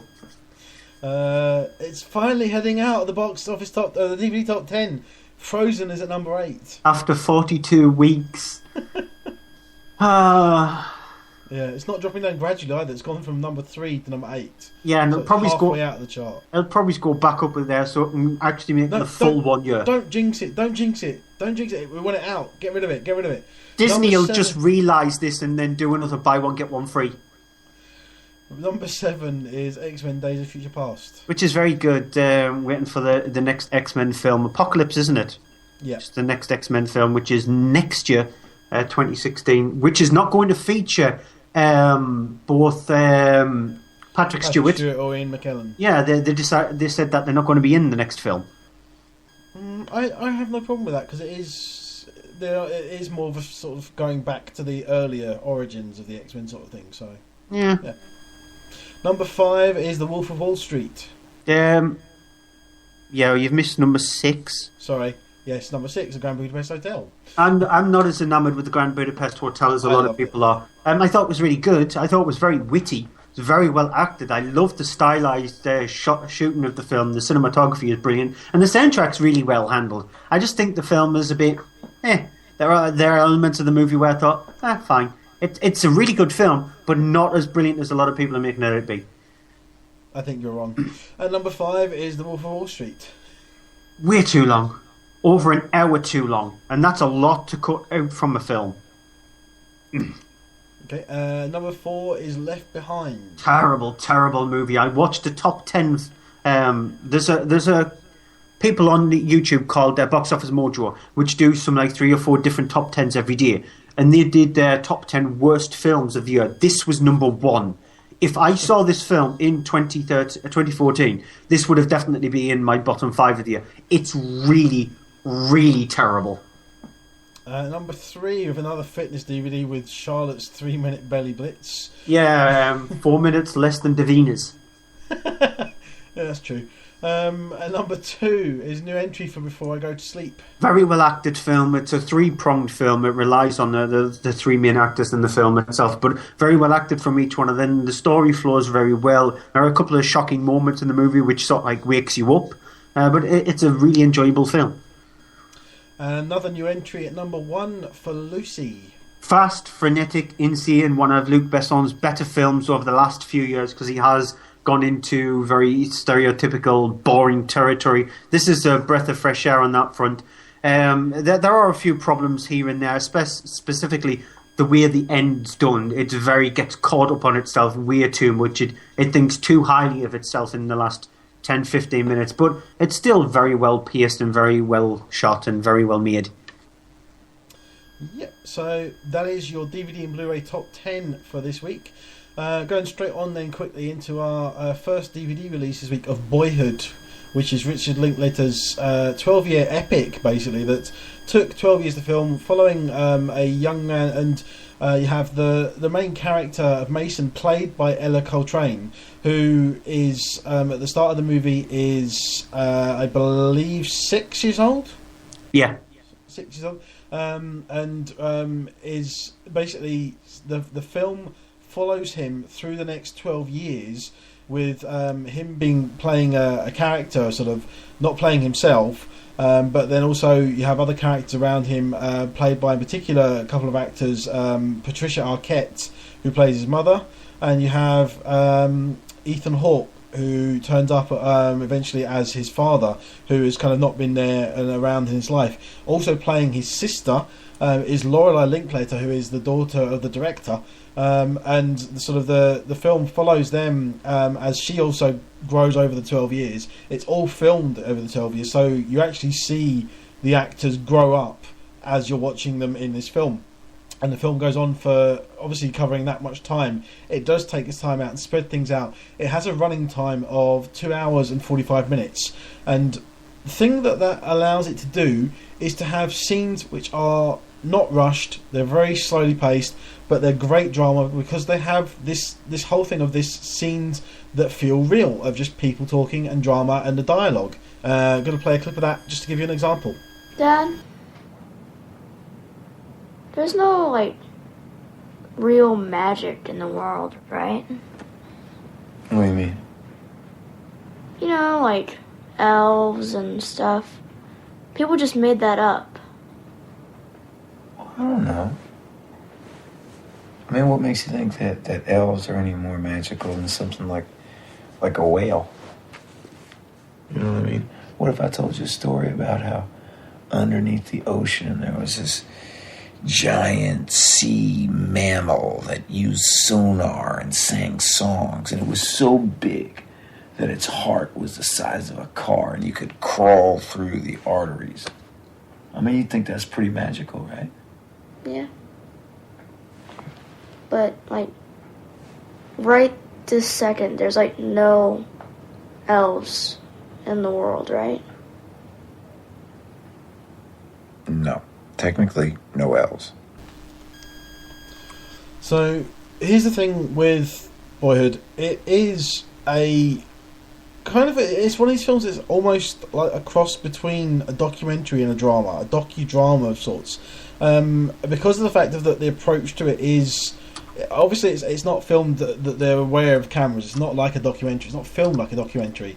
It's filmed as a drama. But because of the pacing, because it takes its time, because it follows them literally over 12 years, you see the actors aging as you sort of jump forward so many years every now and again and follow them at sort of crucial events of their life. You have the whole thing of this storyline that's going on with the mother who is sort of falling into one bad relationship after another, and how it affects her and how it affects the kids, and through the kids affects the father. And it's all about how things affect this main character of Mason and him growing up to be the kind of man he is by the end of the film. And it's interesting to see that, because a lot of the time, obviously, you have in a film where you're following someone through the years, they change actors. They have different actors playing a younger version and an older version. Example of that being obviously Alan Turing in The Imitation Game, played by Benedict Cumberbatch, and I forget the name of the actor that played the younger version of Alan Turing. But you have this, obviously, the thing of the thing that follows someone through their life. This is different from that because of the fact that you get to see the character as these changes happen and how the character changes, what affects him. So it's more personal. You get to know him more. You feel as if you know him more, and for that, it should be rewarded. And I think that it's got some interesting ideas of how to show that. I do think it's a little gimmicky. That I think a lot of people are giving it praise more than it maybe is deserving because of the gimmick of filming over 12 years, which is no small accomplishment. I have nothing but respect for Linklater being able to do that, doing it all those years and being able to not only come out with something that it makes sense and it's easy to follow and easy to watch, but to have something that doesn't just, you don't get lost in it, you don't get bored for a 2 hour and 45 minute film. But I think that it's the level of praise that it's getting is being given a little bit higher than it actually deserves. So I've nothing against it. As I say, I just don't think it's everything that everyone has made out to be, but it is certainly a very, very well executed and well done film. Yeah, I'm just getting a bit of a slight shock here. Before I actually go on to Boyhood, I decided to check our email account because it's been a while. Yep. And would you believe it? I don't know if this is true. I'm going to have a little proper look into it a little bit later on. But Robert Pattinson, the actor, retweeted one of our tweets. Okay. I don't know if that's true, but notification of that. But yeah, it's been in the Yahoo one. But I'll have a little proper look at that a little bit later on. But regarding Boyhood, I loved the film. I went to see this in. I think I was in the right area to see this film because I went to see it in a small independent cinema. It's a brilliant little beautiful cinema. You know, when every now and again you might find these little cinemas where they don't show the big films. They mainly specifically show these indie movies. And it was originally a theatre which was changed into a 3-screen cinema.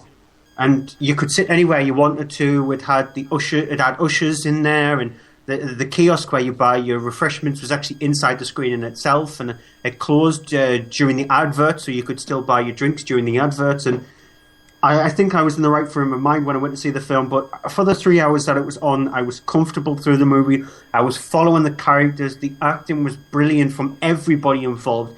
I loved the fact that Richard Linklater stuck to his guns. He shot the film 1 or 2 days of the film every single year.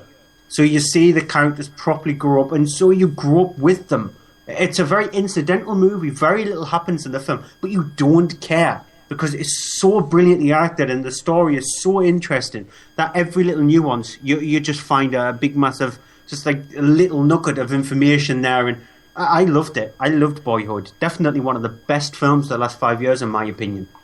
I really liked it, and I agree that it's one of the best films in the last 5 years, but I felt that the praise it's receiving is a little bit above what I feel it deserves. Because of the gimmick whole thing. I mean, you get that with a lot of films have a gimmick, something, you know, Avatar had it because it was a big 3D thing. And it was the first one to do it, and so there was that kind of shock aspect of it. And you know, you have that whole thing of a film that does that, and this is the first film to have done something like that. So I think had it not been for that, I think that had it not been for the 12-year filming, I think that it would not have been receiving quite as high praise as it is, but it still would have got good praise. Yeah, digging slightly deeper into this Robert Pattinson thing, because this has got me really intrigued now. It was after the show. The tweet that he retweeted was the show when we reviewed The Rover. Let's hope he didn't listen. Yeah, I'll have to definitely dig slightly deeper into that because it's really intrigued the hell out of me now. Next film up, I wonder if Liam Neeson will actually retweet the show with this one then. Walk Among the Tombstones. I doubt it after he hears what I think of the film. But as he said, it stars Liam Neeson, who plays Matt Scudder in the film, and he's a person for hire. He was originally a police officer. An incident happens where he chased down these 3 people, and he ultimately decided to stop being a police officer, and now he's sort of like a gun for hire. He gets hired by people to do jobs which they can't handle, and he gets paid in gifts. Here's a clip which sort of explains his role when he's asked by a character who's played by Dan Stevens to look for his wife, to hunt down his wife after she's been kidnapped. So you're a private detective, is that right? I'm licensed. What's that mean? It means that sometimes I do favors for people, and sometimes in return, they give me gifts. Gift, But you used to be a cop, right? Yeah. So why'd you quit? I didn't like the hours, Mr. Christo. The corruption get to you, huh? Not really. It would have been hard to support my family without it.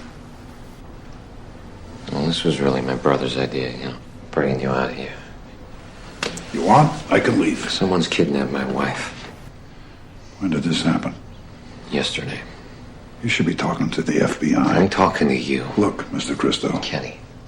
Kenny, if you're asking me to run a bag, deliver money, that is not something I do. I already paid them. When? Last night. And your wife, where is she? She's dead.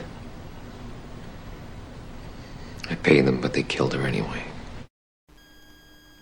And so while he's hunting down for Dan Stevens' character's wife, he discovers that things are actually worse than what's expected. A lot of girls are going missing, and he needs to try and stop them while he's getting hunted himself. Now, To be honest, me reading out these emails regarding Robert Pattinson and all that stuff is miles more interested than A Walk Among the Tombstones. This was Liam Neeson going sort of back to his brooding territory, and he does that brilliantly. If you look at his earlier films, that's the kind of actor I want to see. That's the kind of role that I want to see Liam Neeson do again. I don't want to see him coasting, because the films that he's released in the last 5 years is just him just plodding along and doing what Nicolas Cage is doing. And what Johnny Depp is doing. Just doing the safest movie they possibly could do, because they're guaranteed some money into the bank account so they can eat the finest foods and brag to people that they're brilliant at what they're doing. They're not. They're boring. They're stupid. Their films are bad. And I had slight hope for this. Yeah, it just bored the hell out of me.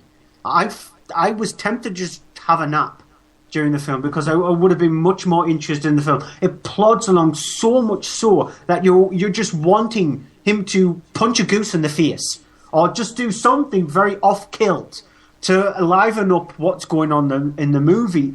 The story is very lackluster. It plods. It's just the whole film is very plodding at best. It's like staying on the operating table where you've only got one heartbeat. Like it beats every once in a minute. You're expecting somebody to run up to them with a paddle and bring them back to life. It's boring.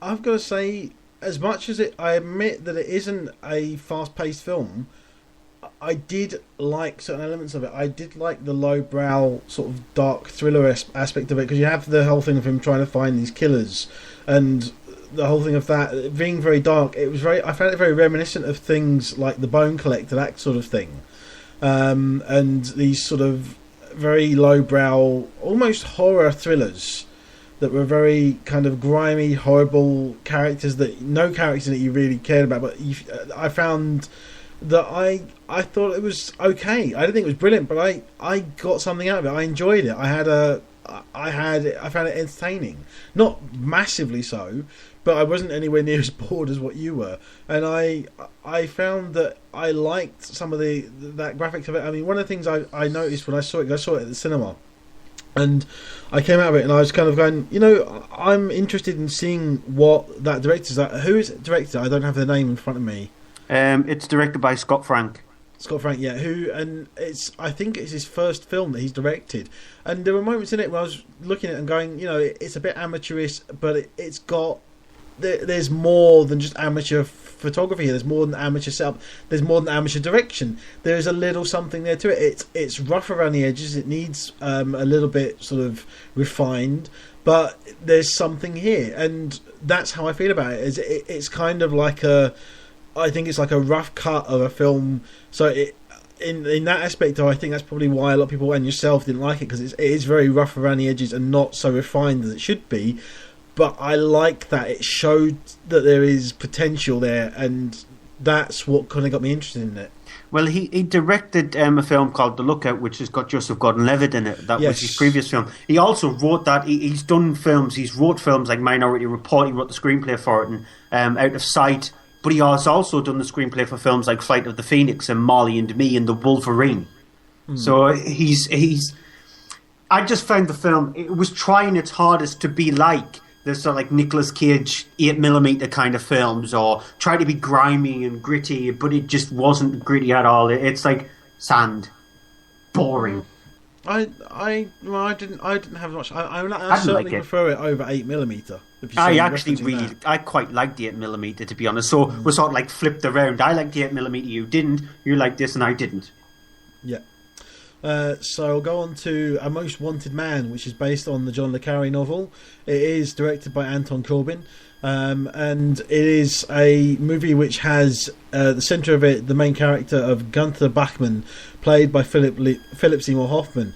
In the movie, playing a German sort of spy and intelligence operative who is the leader of a very small sort of a 5-man agency that has very, very little funding, very little options to do anything, but are kind of the front team that deals with anything that is potentially connected to or suspected to be connected to terrorism in Germany, in Hamburg in particular.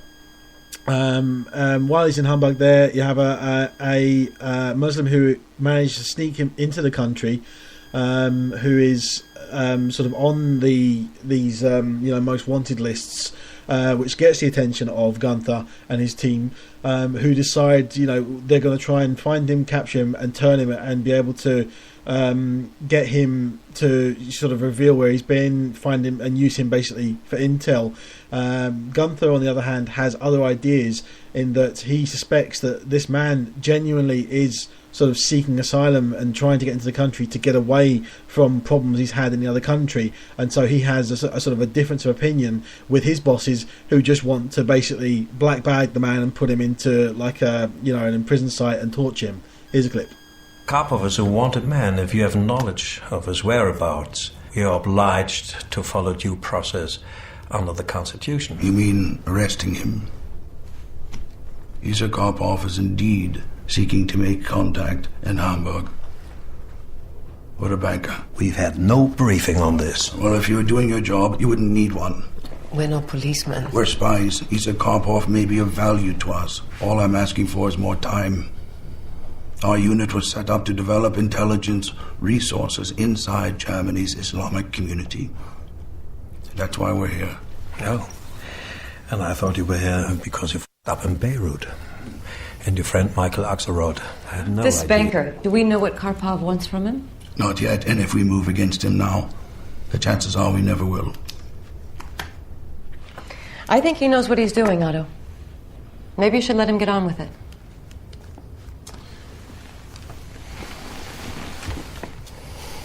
You have 72 hours to bring this matter to resolution.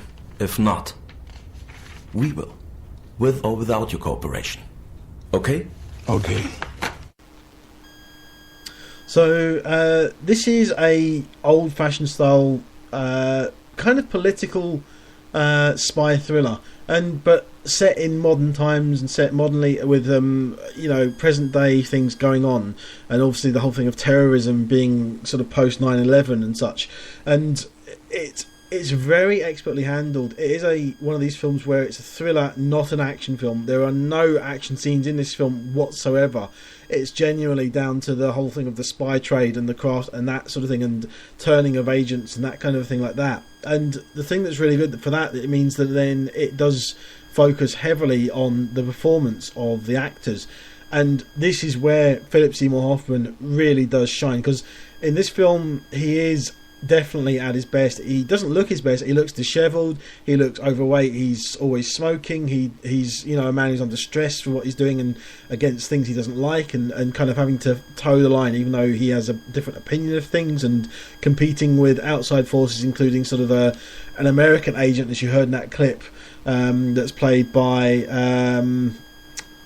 I can't forget her name now. I can't remember her name. Played by an actress that's known for a lot of things, but I can't think of her name. Sorry, I haven't seen it, so I don't know. Jessica Chastain? No. Who was married to Sean Penn? I can't remember. I can't remember now. But it is a fantastically put together performance from him. But his performance is kind of the centerpiece of it, and it really does work with him. It's a shame, obviously, that he passed away, but it's so nice to see that he went out on top. He went out with films like Knots Landing. Was it Knots Landing? Knots Corner? No, I can't remember the film that he was in. That was a very small film, which was a very dark and sort of dirty film, but he had a great performance in it. And this is another film like that. It's a great performance, but it's actually a better film than that one.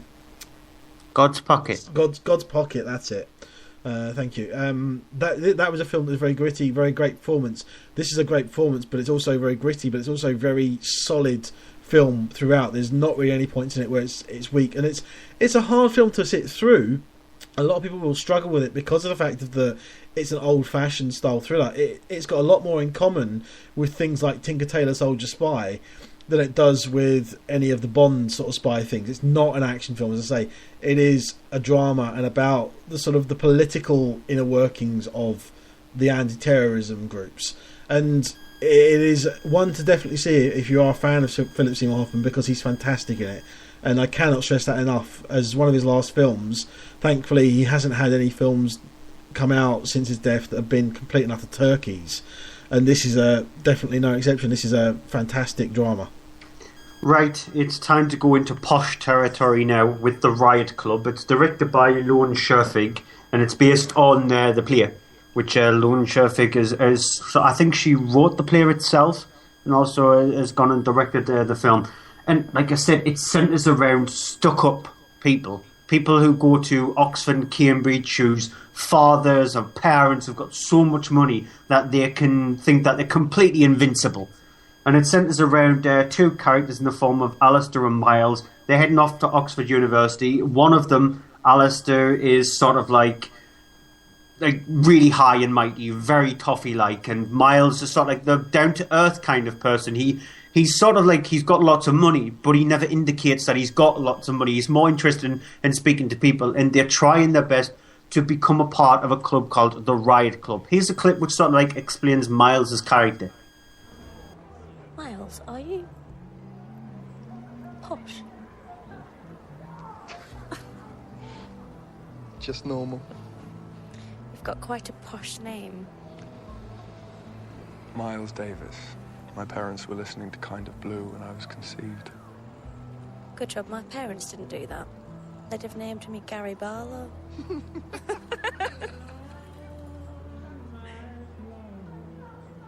So where did you go to school? Westminster.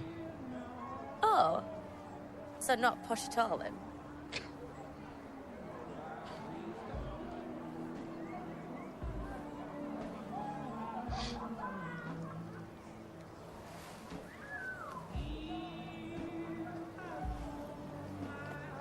I've got a bottle of tequila back in my room if you wanted to come back after.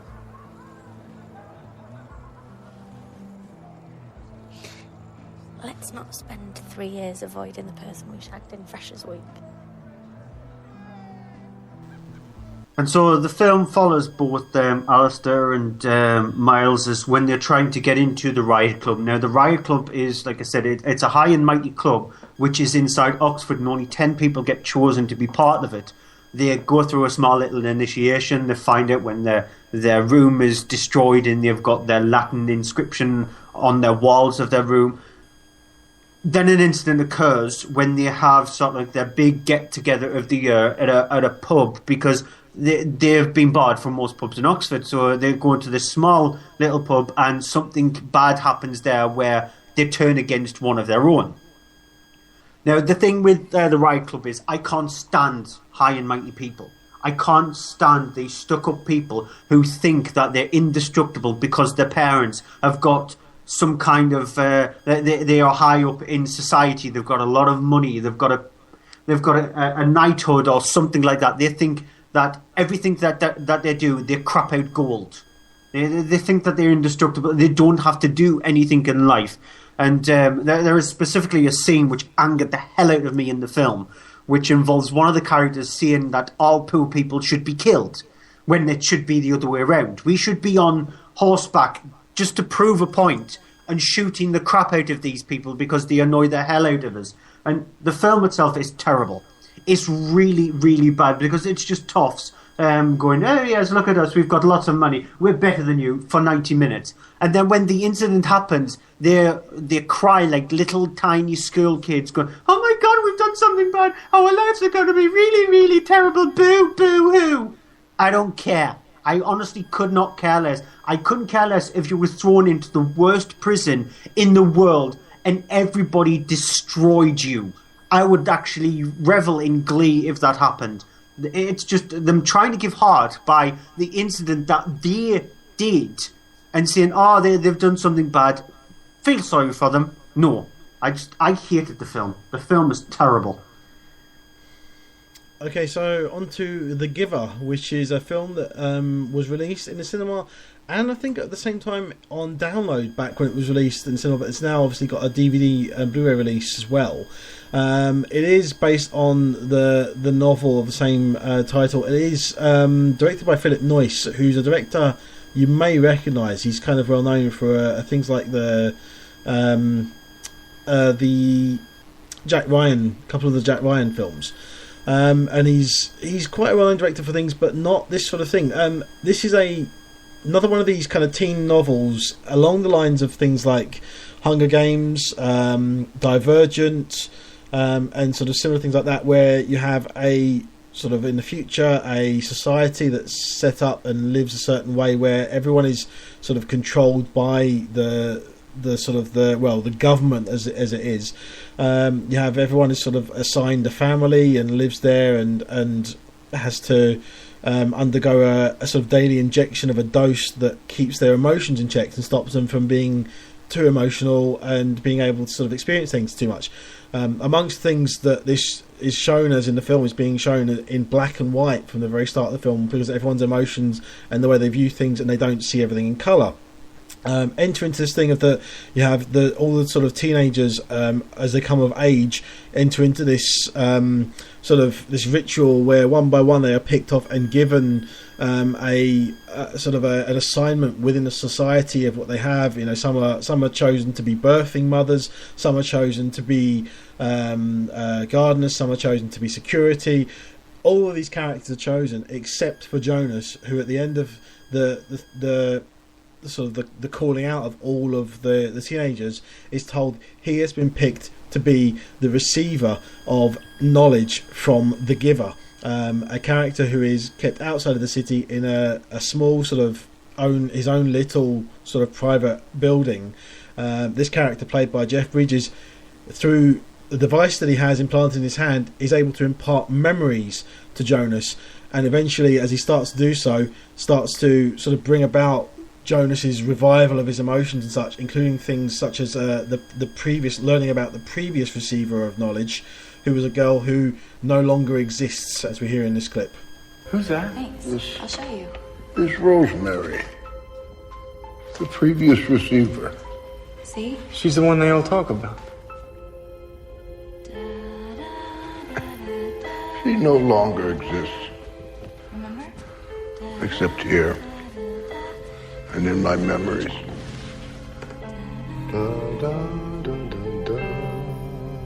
She was in training only 2 short months. Watch how my fingers move. But like you, she wanted to experience, well, everything. So, here's the thing with The Giver. It's not good. It's not terrible. But the problem is that it's a film that's based on a novel, and it's 97 minutes long. Now, here's the thing of it. I view it in a very similar way to the Twilight movies. I've not read any of the Twilight films, the Twilight novels. I've seen all the Twilight films. I have the same opinion of most of them, that anytime you adapt a book, there is always going to be more in a book than you can actually fit into a film. You're going to have to lose some things. You're going to have things that aren't going to fit in there.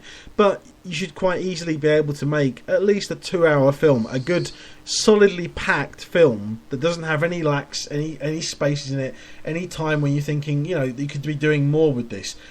This film, however, is full of moments like that. You genuinely have not enough material in the film. It feels very lightheaded, as if it's missing a lot, I expect, from the book. And the problem is with that is that it just you find yourself dwindling and going, I've seen this kind of thing in other films before, and it's just taking ideas from this. It's not bringing anything new to it, and that's a shame, because it sets up these ideas and has some nice ideas in there.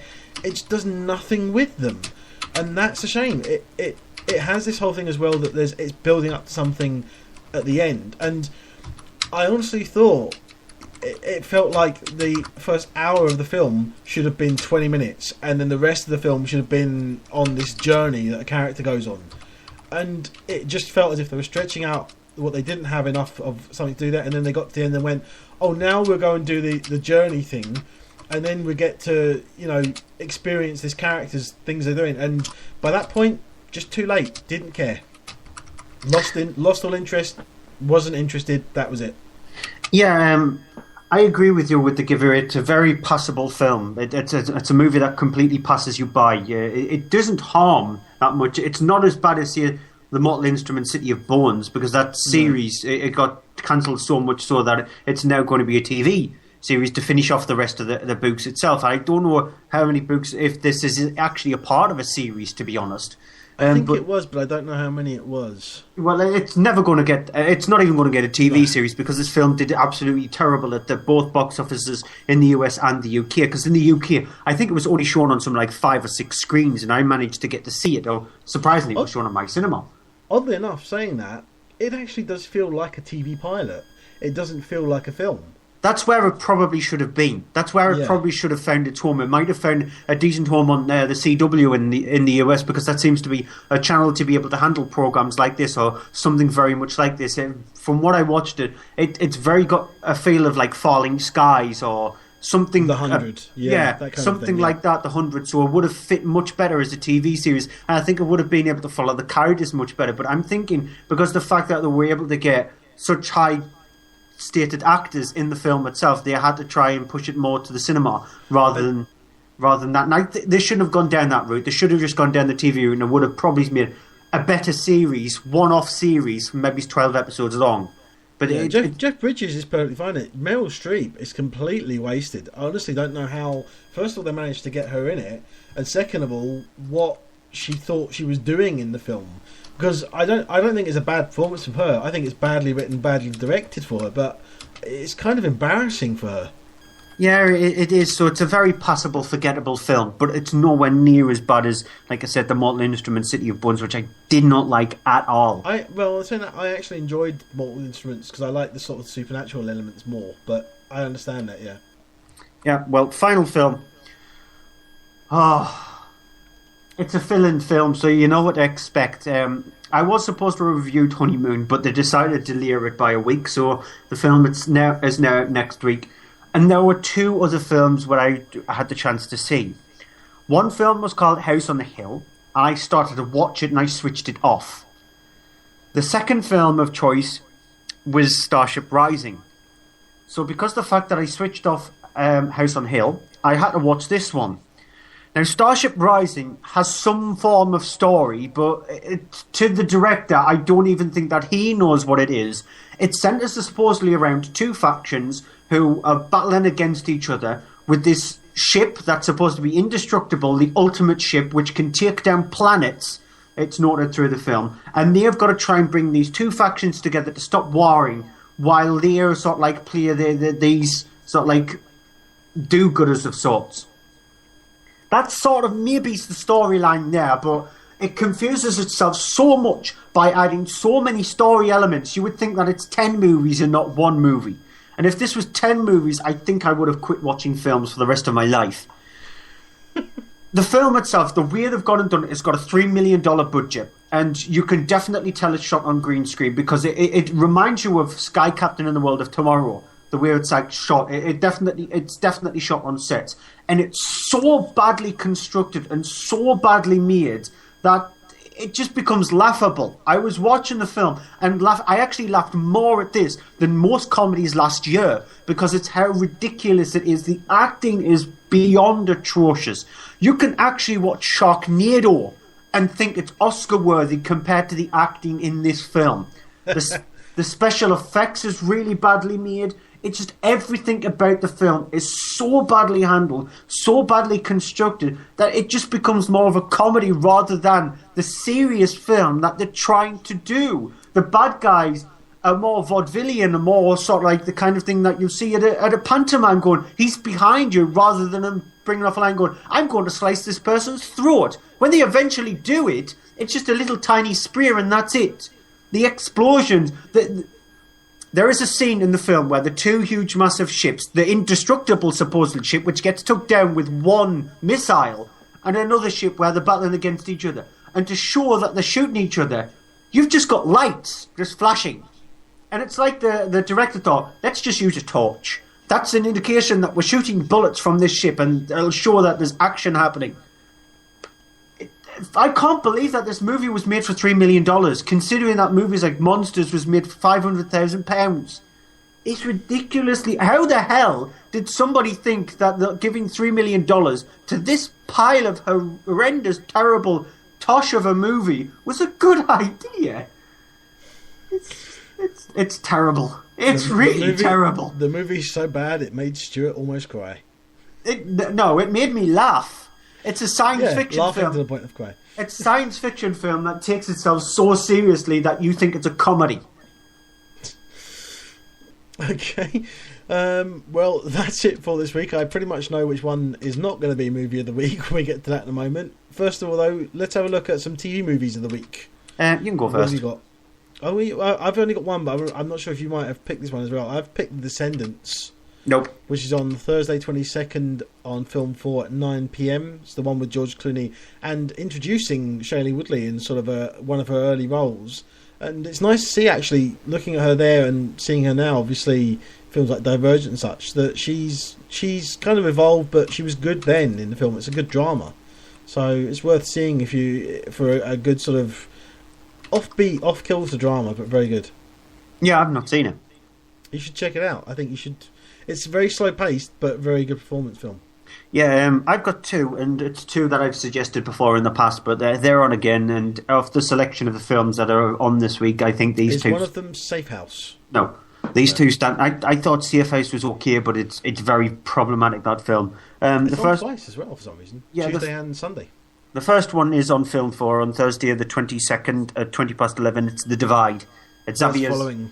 Okay, it's Xavier Gon's post-apocalyptic film where you don't actually see much of the apocalypse. You only get a glimpse of it at the start of the film. But it's got Milo of Ventimiglia in the film, and it's about a group of people who live in this high-rise flat who ends up going down into this bunker below it and trying to survive. And what happens when a lot of people are in a closed-in space?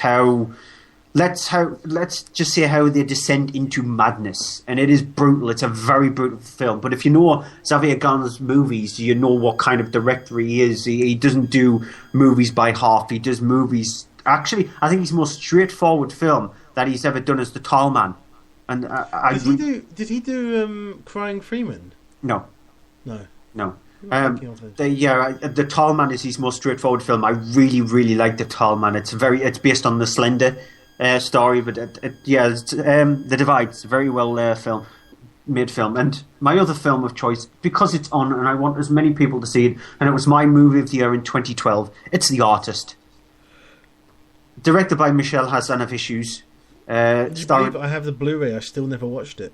Yeah, starring Jean Dujardin and Benoît Béjot. I loved it. John Goodman's in the film itself. It's a silent black and white film. But I absolutely adored the film. It's one of those movies where you hear a lot of critics saying, you need to see this film, and you think to yourself, it can't be that good. And then when I watched it, I went, yes, it definitely is that good. It propelled Jean Dujardin to the forefront, and also Benoît Béjot. I think Benoît Béjot has had a better time of it. She's been in much more interesting films over Jean Dujardin, because he did a film, I can't remember the name of the other film that he did, which was a very misstep for him, and he was also in The Monuments Men as well, which I think he was slightly one of the better characters in The Monuments Men. But I want to see what Michel Hazanavicius actually does. He hasn't done very much since The Artist, and I'm guessing he's picking and choosing the movies that he wants to do, but I loved The Artist. So that's on BBC 2, Saturday the 24th at 10 o'clock. Oh, okay. So that's it for this week's show. Let's go quickly on to Movie of the Week. Whiplash. Agreed, Whiplash, absolutely. If you haven't seen it, then you've got to check it out, because honestly, fantastic film. Yeah, even though Boyhood's out, I absolutely love Boyhood, but because of the fact that I want to just follow the route of one film this week, Whiplash by a country mile. Yeah, fantastic film. So, thank you for listening to us live, if you've been listening live, or if you've been listening on things like Podkicker or on iTunes. It's always appreciated. Feel free to give us some feedback. Feel free to email us at mondaymovieshow@yahoo.com. Comment on us on Facebook, on facebook.com/mondaymovieshow, or find us on Twitter, which is at Monday Movie Show. Stuart's also on there at Cryptic Tadpole. I'm on there at AHDVD. You can also find our website, mondaymovieshow.co.uk, which will have details of things like our upcoming shows. Next week's show, as long as everything works out, we will be having it on the Sunday night, not the Monday night, because of things that are going on. And also, feel free to check out a couple other places that we do get involved with. In particular, you have Following the Nerd, which is just followingthenerd.com, and you have Stuart, the other Stuart from page2screen.com with the number 2 instead of 2 in the middle. Also, our charity, we do recommend if you can have a look and help them out, serenfoundation.org.uk. And one quick little shout out I want to give to is a friend who has been listening and who sent a very cryptic email and who's been texting me all the way through the night to try and get me to say weird things, but I'm not going to fall down to his routine and I'm going to give him a kick in the head tomorrow. So thanks to Darren for listening in. I will actually give him a bit of a slap across the face. Okay, thank you, Darren. Let us know if Stuart follows through on that tomorrow. He'll probably turn around and say that, oh no, I kicked his bottom or something like that. So, yeah, but at least I know that he did listen in. I don't know if he's listening in to the end, but he did listen in. So thanks, Darren, for actually doing that. We're going to play you out with a clip as always, this time of a movie upcoming in, I think it's next week, which is Mark Wahlberg starring in The Gambler, also which stars John Goodman in there, and this clip we're going to play which involves the two of them discussing some rather sizable gambling debts. Until next week on Sunday, goodbye. Bye-bye. You drink? I don't remember if you drink. Of course there's drink and drink. I drink. But I haven't been drunk since Reagan was president. I got a DUI, and in jail, I actually fell down and my pants. You don't need to do that twice. I tell you this so you'll know everybody's been there. Everybody's been there. Once. You're there twice. I can't help you. Which leads me to ask, are you pulling this just now or forever? What's the difference? I need to know if you got the brains to walk when it's time to walk. I've seen you be $500,000 up. Been up $2.5 million. You still owe Large 2 places you shouldn't. Why do you want door number 3? How else do I get out? If I give you this money and you don't pay me back, there are no rules. Do you understand the gravity of your situation? I understand.